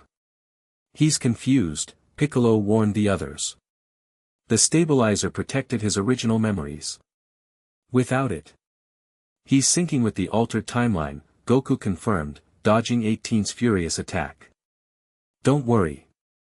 He's fine, just experiencing the correct version of events now. You bastard, Vegeta snarled, powering up to Super Saiyan 2. Change him back. I'm not hurting him, Goku insisted, still moving with that unsettling temporal awareness that kept him one step ahead of their attacks. I'm helping him adjust to the reality that's coming whether you fight it or not. The battle intensified, energy blasts lighting up the violet sky. But despite their numbers and power, they couldn't land a significant hit on Goku. His temporal abilities made conventional combat nearly impossible. He could perceive and react to attacks that hadn't fully manifested yet. Enough of this, Goku said after several minutes of their futile efforts. I need to disable that barrier, and you're wasting my time. He raised his hand, temporal energy swirling around his fingers. With a gesture, reality itself seemed to hiccup. Suddenly, Vegeta found himself frozen in place, unable to move. The others appeared similarly affected, caught in mid-motion. Only Goku moved freely, walking between his immobilized friends with a regretful expression. I'm sorry it came to this, he said, approaching the frozen form of Bulma. But you'll thank me when you see the better world I'm creating. He reached for Bulma's wrist, preparing to deactivate her stabilizer as he had Krillin's. Dad, stop. Goku turned in surprise. Gohan stood several feet away, somehow having broken free of the temporal stasis. How did you? I'm your son, Gohan said simply. Maybe that gives me some resistance to your temporal energy. Or maybe you subconsciously didn't want to trap me completely. Goku studied him for a moment, then nodded. Maybe. Either way, don't make me force you back into stasis, Gohan. I don't want to hurt you. Then stop this. Gohan gestured at their frozen friends. This isn't you, Dad. The father I know would never manipulate his friends like this, never force his vision on others. The father you knew didn't understand what was at stake, Goku replied, but there was hesitation in his voice. What changed you? Gohan asked softly. Was it really just seeing that alternate timeline where Bu won? Or is it something else? Something about the temporal power itself? Goku frowned. What do you mean? I've been studying your energy since you arrived, Gohan explained. There's something different about it, not just the temporal abilities, but something deeper. Like it's affecting your mind, your personality. That's ridiculous, Goku dismissed, but he avoided Gohan's gaze. I'm still me, just with a broader perspective. Are you? Gohan challenged. The father I knew valued personal growth through adversity. He let me fight Cell even though it terrified him, because he believed in me finding my own strength. Would that Goku erase history to make things easier? Doubt crossed Goku's features briefly. He looked at his hand, where temporal energy still swirled between his fingers. I've seen too much suffering, Gohan. Too many mistakes that could have been avoided. Life is supposed to have suffering, Gohan countered gently. It's how we grow, how we appreciate the good times. You taught me that. For a moment, it seemed Gohan's words might be reaching him. Then the temporal energy around Goku's hand flared brighter. It's too late to turn back, he said, his voice hardening again. The process has already begun. The temporal energy I've collected is building toward the final realignment. Even if I wanted to stop now, I couldn't without causing a catastrophic collapse. Then let us help, Gohan pleaded. Release everyone, drop the stasis field. We can work together to find a solution that doesn't involve rewriting reality. Goku hesitated, conflict evident on his face. The temporal energy fluctuated, and for a moment, the stasis field weakened. Vegeta felt sensation returning to his limbs, though he remained mostly immobilized. I want to believe there's another way, Goku said softly. But, a portal suddenly tore open in the air beside them, interrupting the moment. Trunks emerged, sword drawn, followed by a squadron of time patrollers in uniform. Step away from them, Goku, Trunks ordered. The barrier stays up until we can ensure the timeline stability. Goku's expression hardened instantly. More interference. You're making this harder than it needs to be, Trunks.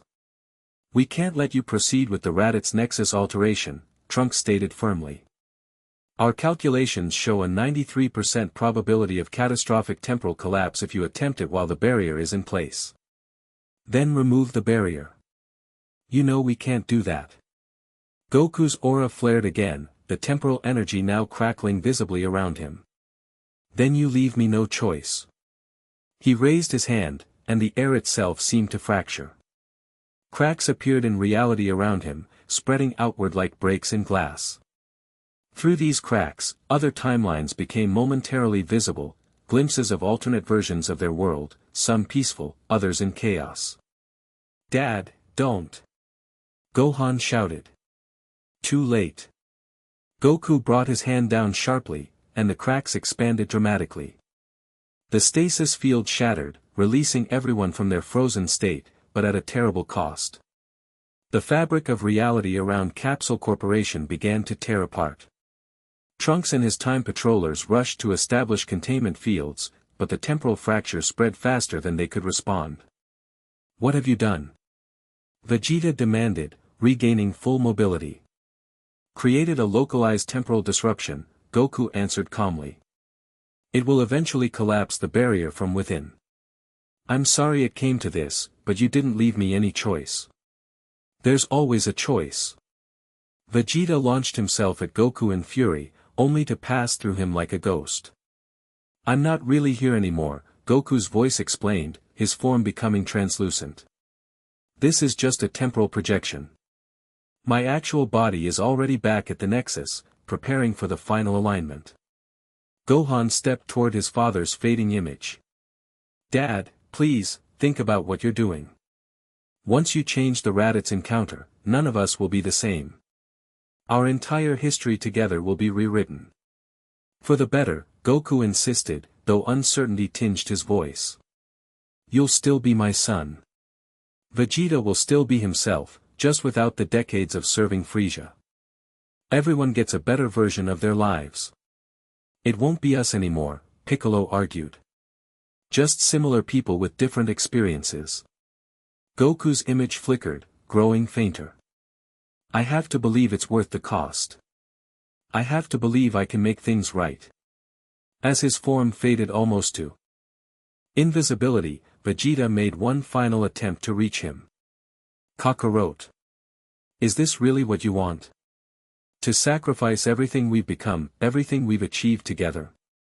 Is your ideal world worth destroying the real one? For a moment, genuine conflict showed on Goku's face. I don't know anymore. But I've gone too far to stop now. With those troubling words, his projection vanished completely, leaving them surrounded by a destabilizing reality. The temporal fractures continued to spread, reality itself groaning under the strain. We need to evacuate, Trunks ordered urgently. This entire area is becoming temporally unstable. What about the barrier? Vegeta demanded. It's already failing, Trunks confirmed grimly. These fractures are spreading into the barrier's foundation. We have minutes at most before it collapses completely. And then? Gohan asked, helping a disoriented Krillin to his feet. Trunks' expression was grim. Then Goku will have free access to alter the Raditz Nexus point. And when that happens? He didn't need to finish the thought. They all understood the implications. Their world, their entire reality as they knew it, would be rewritten according to Goku's vision of a better timeline. We need to reach the Nexus, Vegeta decided. Confront Kakarot directly before he can complete this madness. Agreed, Trunks nodded. But we need Tao's help to locate it. And we need to hurry, I estimate we have less than 3 hours before Goku accumulates enough temporal energy to attempt the final realignment. As the group rushed toward Trunks' portal, Gohan lingered momentarily, looking back at where his father's image had stood. Despite everything, he couldn't shake the feeling that something else was influencing Goku's actions, something beyond grief or power or even good intentions. The question was whether they could discover what it was before reality itself was irreparably changed. The situation at Time Patrol headquarters was chaotic when they arrived. Alarms blared throughout the facility, and monitoring stations displayed critical warnings across multiple timelines. Tao met them in the central command chamber, her expression grave. The temporal barrier around Earth is collapsing. We have approximately 152 minutes before total failure. And how long before Kakarot attempts his final alteration? Vegeta demanded. Based on energy readings from the Nexus, he's already begun the charging sequence. The realignment will commence in approximately 180 minutes. So we have a small window between the barrier's collapse and his final move, Piccolo noted. Yes, but that's assuming we can locate the Nexus in time, Tao cautioned. It exists outside conventional spacetime. Finding it without exact coordinates is nearly impossible. Can't you track Goku's temporal signature? Gohan asked. Tao shook her head. He's masking it using techniques I taught him. Ironic, isn't it? My own protege using my methods against me. There must be something we can trace, Bulma interjected, examining the monitoring equipment with professional interest. Every energy system leaves some kind of signature. Wait. Tao paused, an idea forming. The temporal fractures Goku created at Capsule Corporation, they're still expanding, yes? Trunks checked a nearby display. Yes, though we've established containment protocols to slow the spread. Don't contain them, Tao said urgently. Let them expand naturally. That's insane, Vegeta objected. You said yourself those fractures are destabilizing reality. In a controlled manner, Tao clarified. Goku was careful even in his attack. He created disruptions that would collapse the barrier without causing catastrophic damage to the underlying timeline. So? Piccolo prompted impatiently. So those fractures maintain a quantum connection to their point of origin, the Nexus. If we allow them to expand and then analyze their propagation pattern, we could triangulate the Nexus's location, Bulma finished, catching on. Like tracing ripples back to where a stone was dropped in water. Exactly. Tao turned to Trunks. Order your patrollers to remove the containment fields around the Capsule Corporation fractures, but maintain observation equipment at maximum sensitivity. Trunks hesitated, looking to Vegeta, who nodded curtly. Do it. As Trunks relayed the orders, Tao prepared the tracking algorithms. The assembled group watched anxiously as the fractures, now unrestrained, expanded through reality around West City. Will this harm anyone? Gohan asked with concern. Not physically, Tao assured him. These particular fractures affect temporal perception, not physical reality. People in the affected areas will experience time slips and memory distortions, but no direct harm. Minutes passed as the fractures spread and the tracking systems gathered data. Finally, a three-dimensional coordinate began to crystallize on the main display. There, Tao pointed triumphantly. The Nexus. It's located in a pocket dimension anchored between our universe and the world of Void. Can we reach it? Vegeta asked. With the right portal calibration, yes. But we'll only get one chance. The Nexus has defensive systems that will recalibrate once they detect our incursion. How many can go through? Gohan asked. Tao calculated quickly. Given the energy requirements for breaching the Nexus's defenses, I'd say no more than 4 individuals. Then it's obvious who goes, Vegeta declared. Myself, Gohan, Piccolo, and Trunks. What about me? Krillin asked, having partially recovered from the memory disorientation. You're needed here, Vegeta said, uncharacteristically considerate. If we fail, someone needs to coordinate Earth's defenses for whatever comes next. The unspoken implication hung heavily: if they failed, reality as they knew it would end. I should go with you, Tawa argued. My knowledge of the Nexus systems is precisely why you're staying here, Vegeta cut her off. I don't trust you not to have your own agenda once inside. You'll guide us remotely. Tawa looked like she wanted to object further but ultimately nodded. Very well. But you'll need these. She produced 4 advanced temporal stabilizers.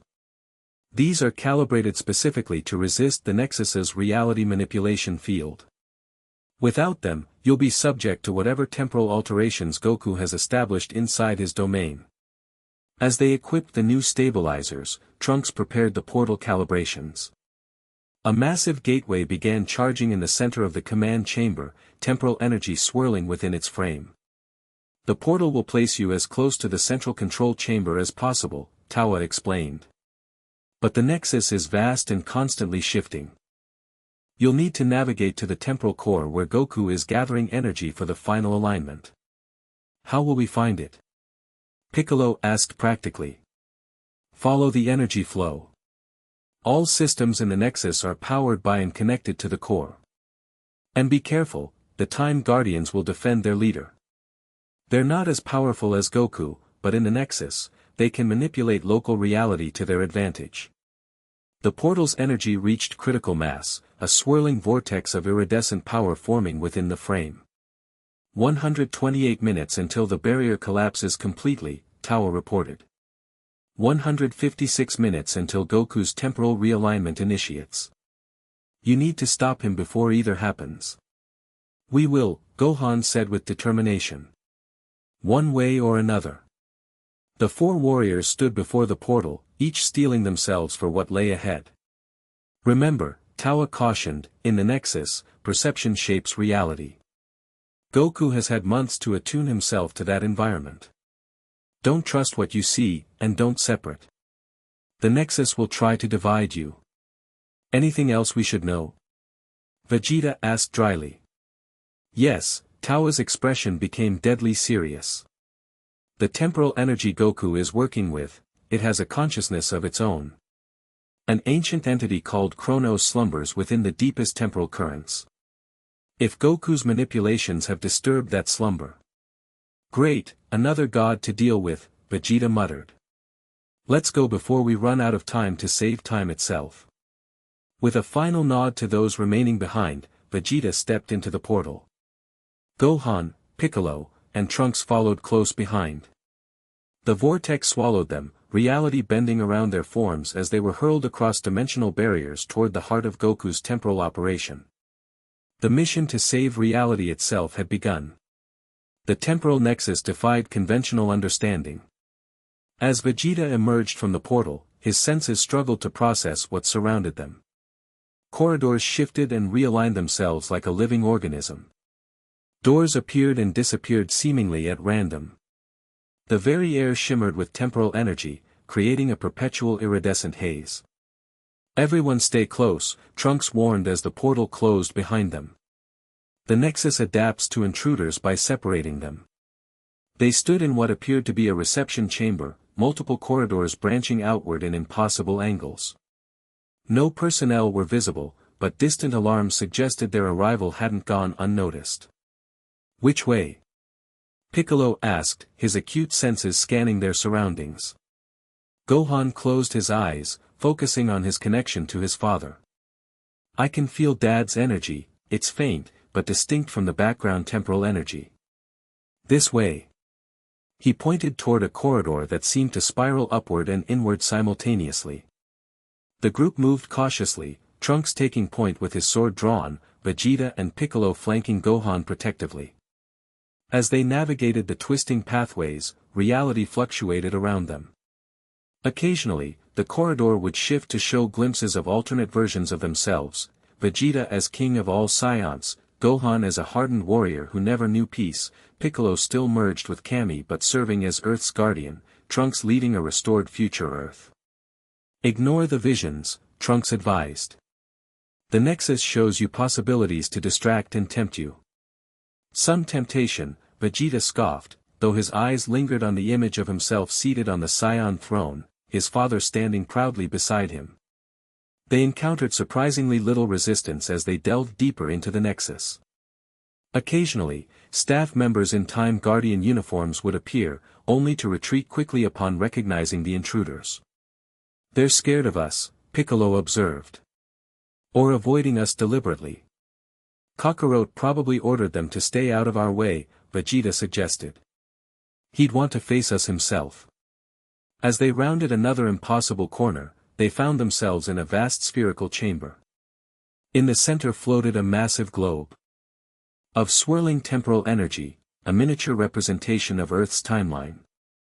Throughout the globe, glowing points marked what they now recognized as Nexus points. The monitoring chamber, Trunks identified. This is where the Time Guardians observe timeline fluctuations. Gohan approached the globe cautiously. "Look at all the changes. Planet Vegeta surviving, Namek intact, the Cell games rewritten." Vegeta noticed something more troubling. The changes are spreading, connecting to each other, creating a new consistent timeline. "It's stabilizing," Piccolo realized. "Goku's alterations are beginning to permanently overwrite our original history." "We need to hurry," Trunks urged. "The core should be through there." He pointed to a massive doorway on the far side of the chamber, pulsing with energy. As they approached, the door sealed itself, temporal energy hardening into an impenetrable barrier. "He knows we're here," Gohan said unnecessarily. A voice spoke from behind them, familiar yet different. "Of course I know. This is my domain now." They turned to find Goku standing at the entrance they'd used.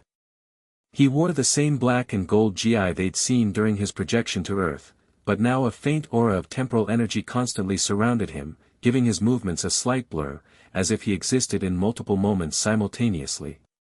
"Kakarot," Vegeta acknowledged grimly. "You're looking different. Temporal fashion sense improving?" Goku smiled, though it didn't quite reach his eyes. "Still making jokes in the face of the inevitable, Vegeta? Some things never change, though many things will, very soon." "Dad," Gohan stepped forward. "We need to talk about what you're doing. The time barrier around Earth is collapsing. Reality itself is becoming unstable." "I know," Goku replied calmly. "It's part of the process. The old timeline needs to weaken before the new one can fully manifest." "You're risking the destruction of everything," Piccolo stated bluntly.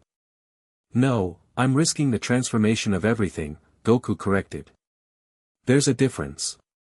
Nothing will be destroyed, just improved." Trunks raised his sword slightly. "Our calculations show a high probability of catastrophic collapse if you proceed with the Raditz Nexus alteration." "Your calculations are based on Tao's models, which are deliberately skewed to protect her own interests," Goku countered. "My Time Guardians have developed more accurate simulations. The risk is manageable." "Manageable?"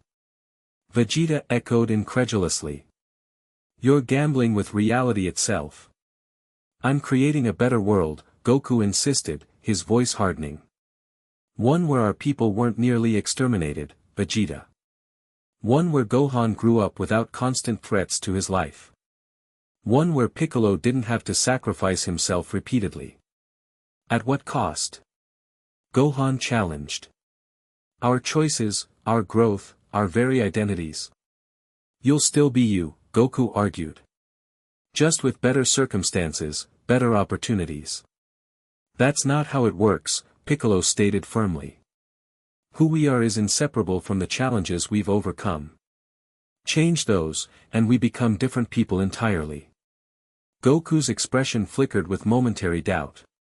Then he shook his head, the temporal aura around him intensifying. "I've gone too far to turn back now. The process has already begun." He gestured to the timeline globe, where the alterations continued spreading and connecting. "The new reality is taking shape. Soon, it will be as if the original timeline never existed." "We can't let you do this," Trunks declared, raising his sword fully now. Goku looked at him with something like pity. You can't stop me. Not here. In the Nexus, I control reality itself. To demonstrate, he waved his hand casually. The floor beneath Trunks suddenly became intangible, causing him to sink knee-deep before solidifying again, trapping him in place. You see. Conventional fighting is pointless here. Vegeta flared his aura, transforming to Super Saiyan 2. We'll see about that. He launched himself at Goku with blinding speed. Only for Goku to raise a hand. Time around Vegeta slowed to a crawl, his attack proceeding at a fraction of normal speed. Goku simply stepped aside and let the prince pass harmlessly by. I don't want to hurt any of you, Goku said sincerely. You're my friends, my family. In the new timeline, we'll still be connected, just in different, better ways. If you truly believe that, Gohan countered, then why not let us decide? If your new timeline is really better, convince us instead of forcing it on everyone. Something in Gohan's words seemed to reach Goku. He hesitated, the temporal aura fluctuating around him. I wish I could. But there's no time for debate. The temporal energy I've gathered must be used soon, or it will destabilize catastrophically. Then shut it down, Piccolo suggested, working to free Trunks from the floor. Release the energy safely instead of using it to rewrite history. That's not possible, Goku insisted, though uncertainty had crept into his voice. The process is too far along. Vegeta, freed from the time dilation effect, circled back around. Something's wrong with you, Kakarot. The Goku I know would never be so certain about something like this, never so willing to impose his will on others. I've evolved, Goku replied, but his hand unconsciously moved to the elaborate temporal stabilizer on his wrist. I understand things now that I couldn't before. Gohan noticed the gesture. The stabilizer, it's affecting you, isn't it? Changing how you think. No, Goku denied quickly. It just helps me navigate temporal currents. But Gohan persisted, approaching his father cautiously. Dad, listen to yourself. You're talking about control, about knowing better than everyone else what should happen. That's not you, that's never been you. For the first time since they'd entered the Nexus, real conflict showed on Goku's face. He looked down at the stabilizer, then back at his son. I'm still me, Gohan. I still want what's best for everyone. But you're going about it all wrong, Gohan pressed gently. You're trying to remove suffering from life, but that's not how growth works. You taught me that. Goku's temporal aura flickered erratically as his certainty wavered. The Nexus itself seemed to respond, the walls pulsing in sync with his emotional state. It's too late, he said, but his voice lacked conviction. The changes are already spreading. The timeline is rewriting itself. It's never too late to admit a mistake, Piccolo stated, finally freeing Trunks from the floor. Even one of this magnitude. Goku looked torn, genuinely conflicted for the first time. He glanced at the timeline globe, where the alterations continued their inexorable spread. I just wanted to make things better, he said quietly. To fix my failures. Your failures are part of who you are, Vegeta said with unexpected insight. Just as mine are part of me. Would you take that away from me, Kakarot?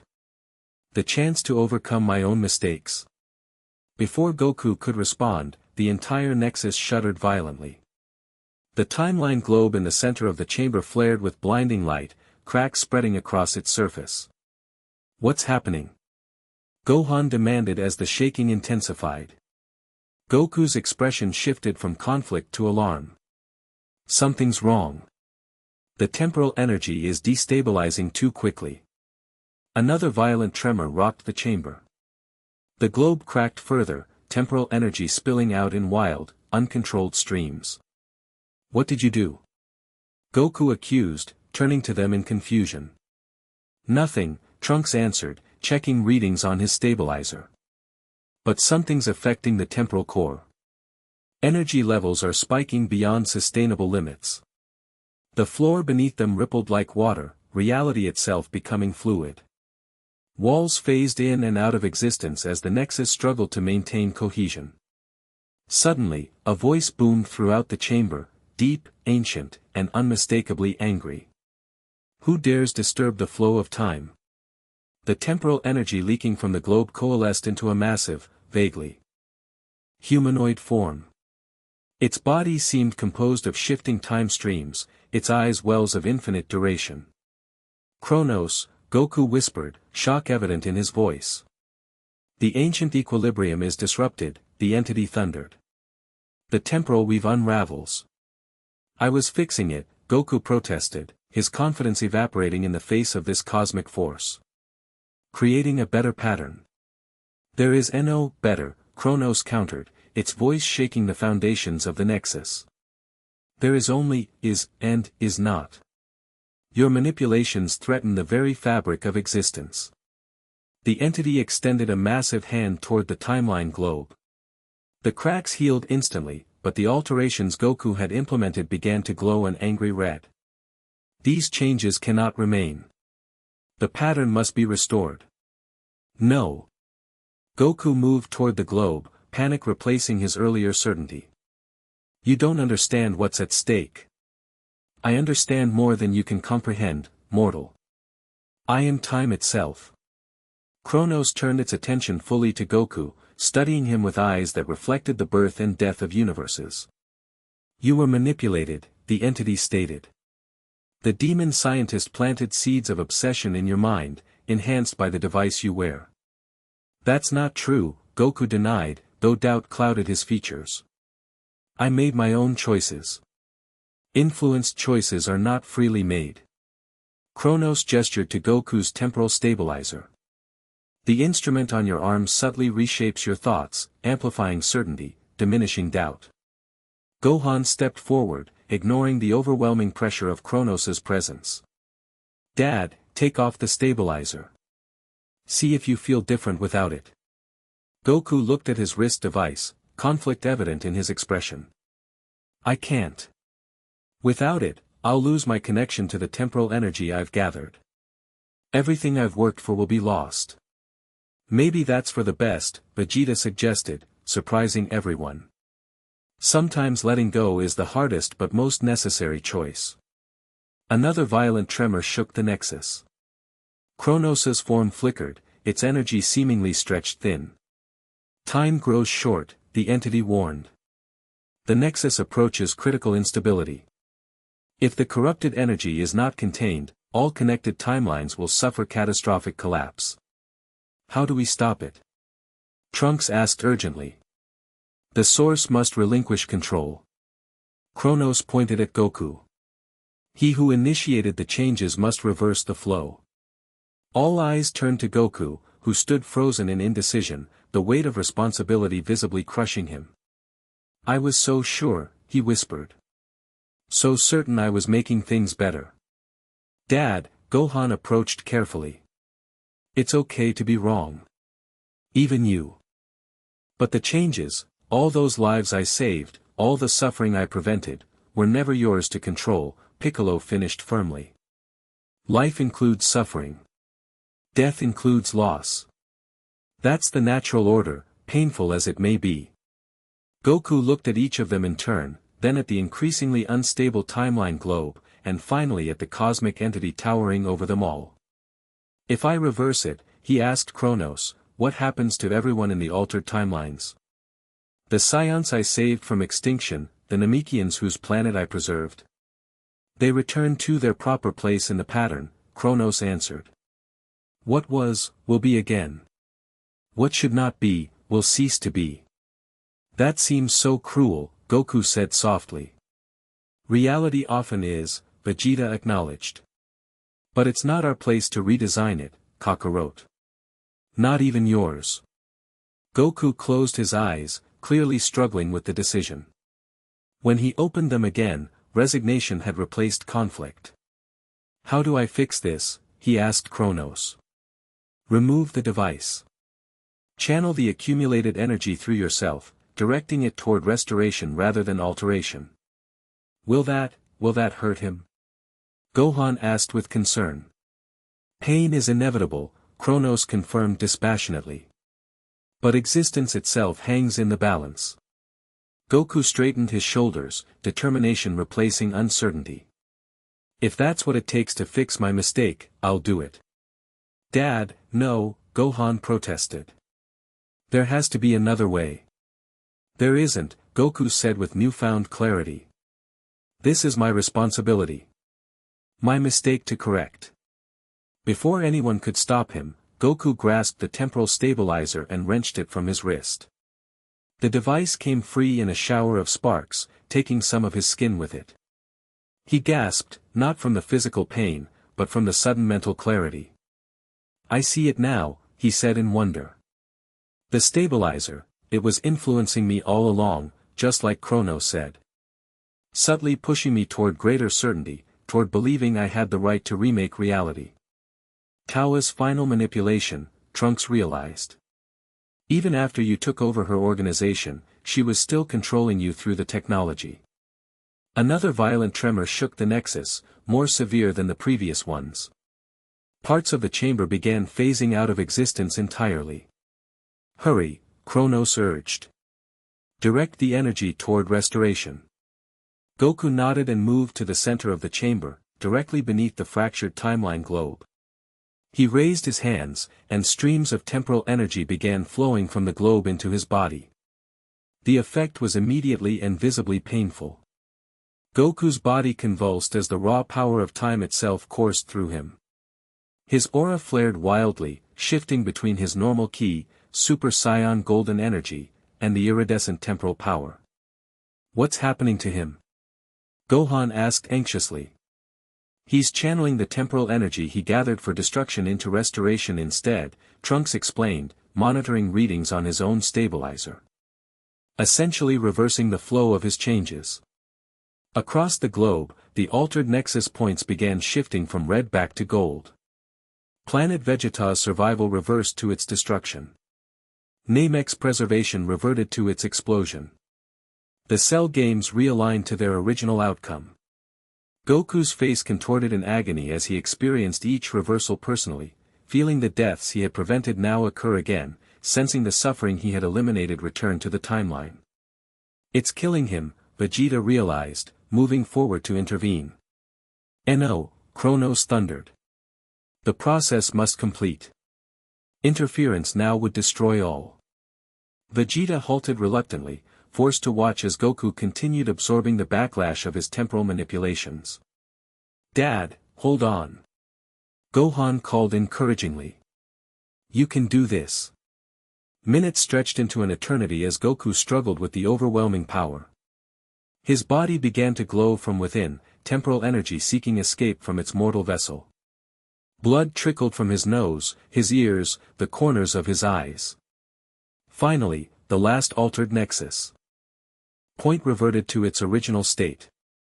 The timeline globe stabilized, the cracks sealing themselves. The violent tremor subsided to minor trembles.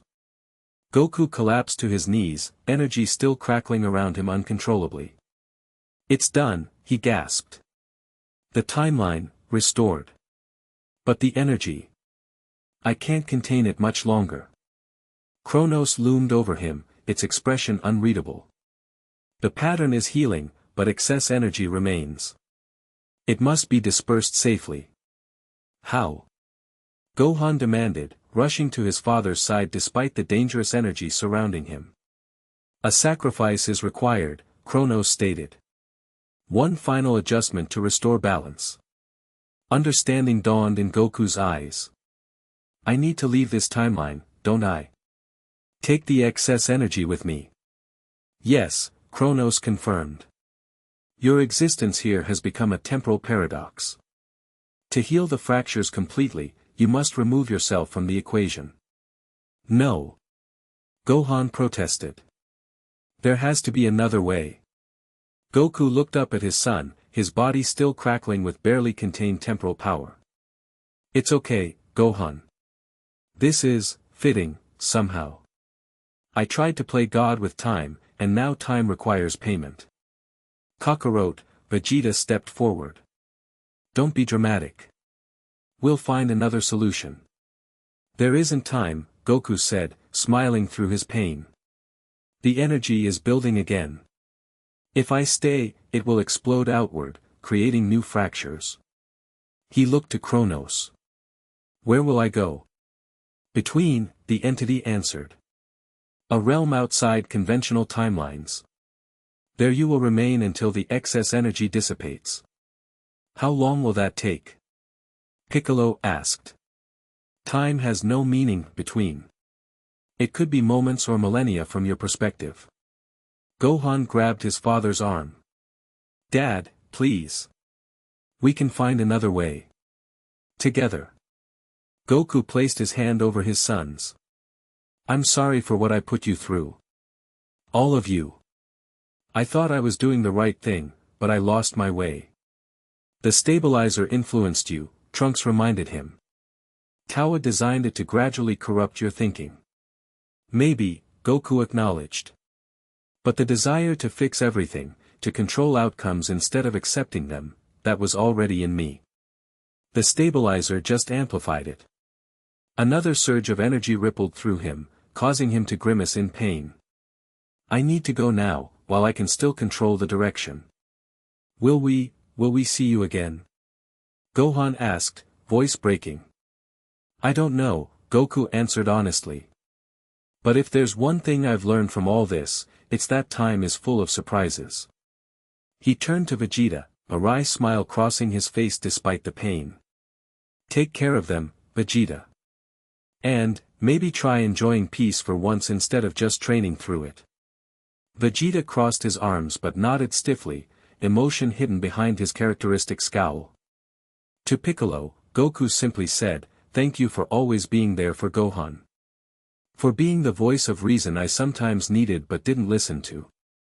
And finally, to Trunks, tell your mother I'm sorry for the trouble I caused. And maybe keep an eye on time travel technology for a while. It's more trouble than it's worth. With final goodbyes said, Goku stepped away from them, toward the center of the chamber. The temporal energy surrounding him intensified, creating a swirling vortex. It is time, Kronos announced. The Between awaits. Goku looked at his friends and family one last time. Don't worry about me. I'll be fine. I always land on my feet somehow. With a final smile and a two-fingered salute, Goku surrendered to the temporal current. His body lifted off the ground, surrounded by a cocoon of energy. Then, in a flash that momentarily blinded them all, he vanished, taking the dangerous temporal energy with him. As their vision cleared, they found themselves standing in an empty chamber. The timeline globe pulsed with healthy golden light, all traces of the alterations gone. Kronos had also vanished, its presence no longer needed now that temporal balance was restored. Did it work? Gohan asked quietly, staring at the spot where his father had disappeared. Trunks checked his stabilizer, scrolling through readings. Yes. The timeline is restabilizing. All alterations have been reversed. And Dad? His temporal signature is, nowhere. Not in this timeline or any connected one. Trunks looked up, sympathy in his eyes. He's truly between, just as Kronos said. The Nexus gave a final shudder, reality rippling around them. This place is destabilizing without Goku's presence to anchor it, Piccolo observed. We need to leave. But how do we get home? Gohan asked. Almost in answer to his question, a portal shimmered into existence nearby. Through it, they could see the Time Patrol headquarters. The timeline is naturally correcting, Trunks explained. With the temporal balance restored, pathways are reconnecting. With heavy hearts, they moved toward the portal. Gohan lingered longest, looking back at where his father had sacrificed himself to fix the damage he'd caused. He'll find a way back, Vegeta said unexpectedly, placing a hand on Gohan's shoulder.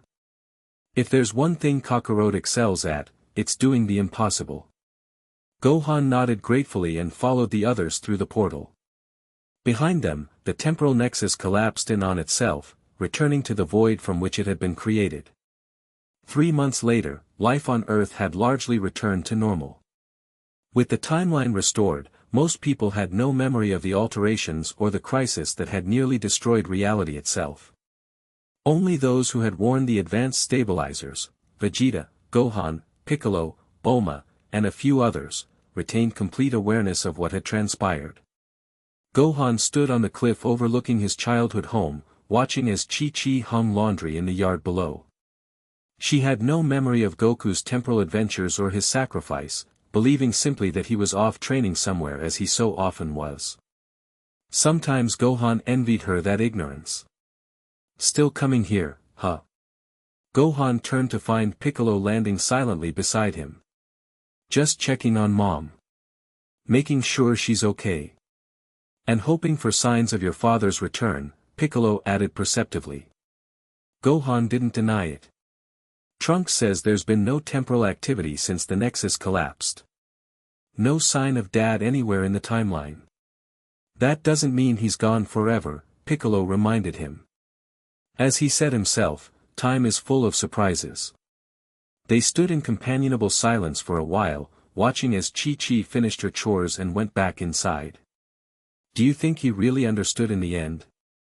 Gohan asked finally. Why what he was doing was wrong? Yes, Piccolo answered without hesitation.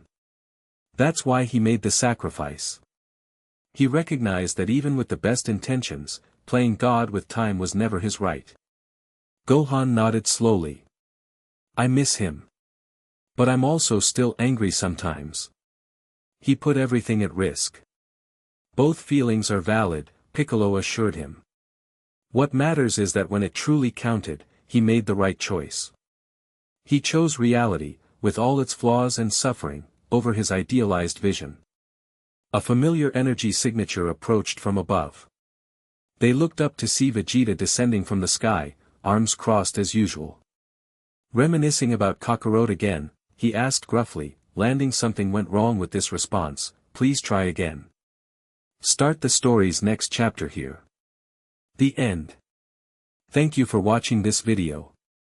Please be sure to subscribe to our channel and like this video.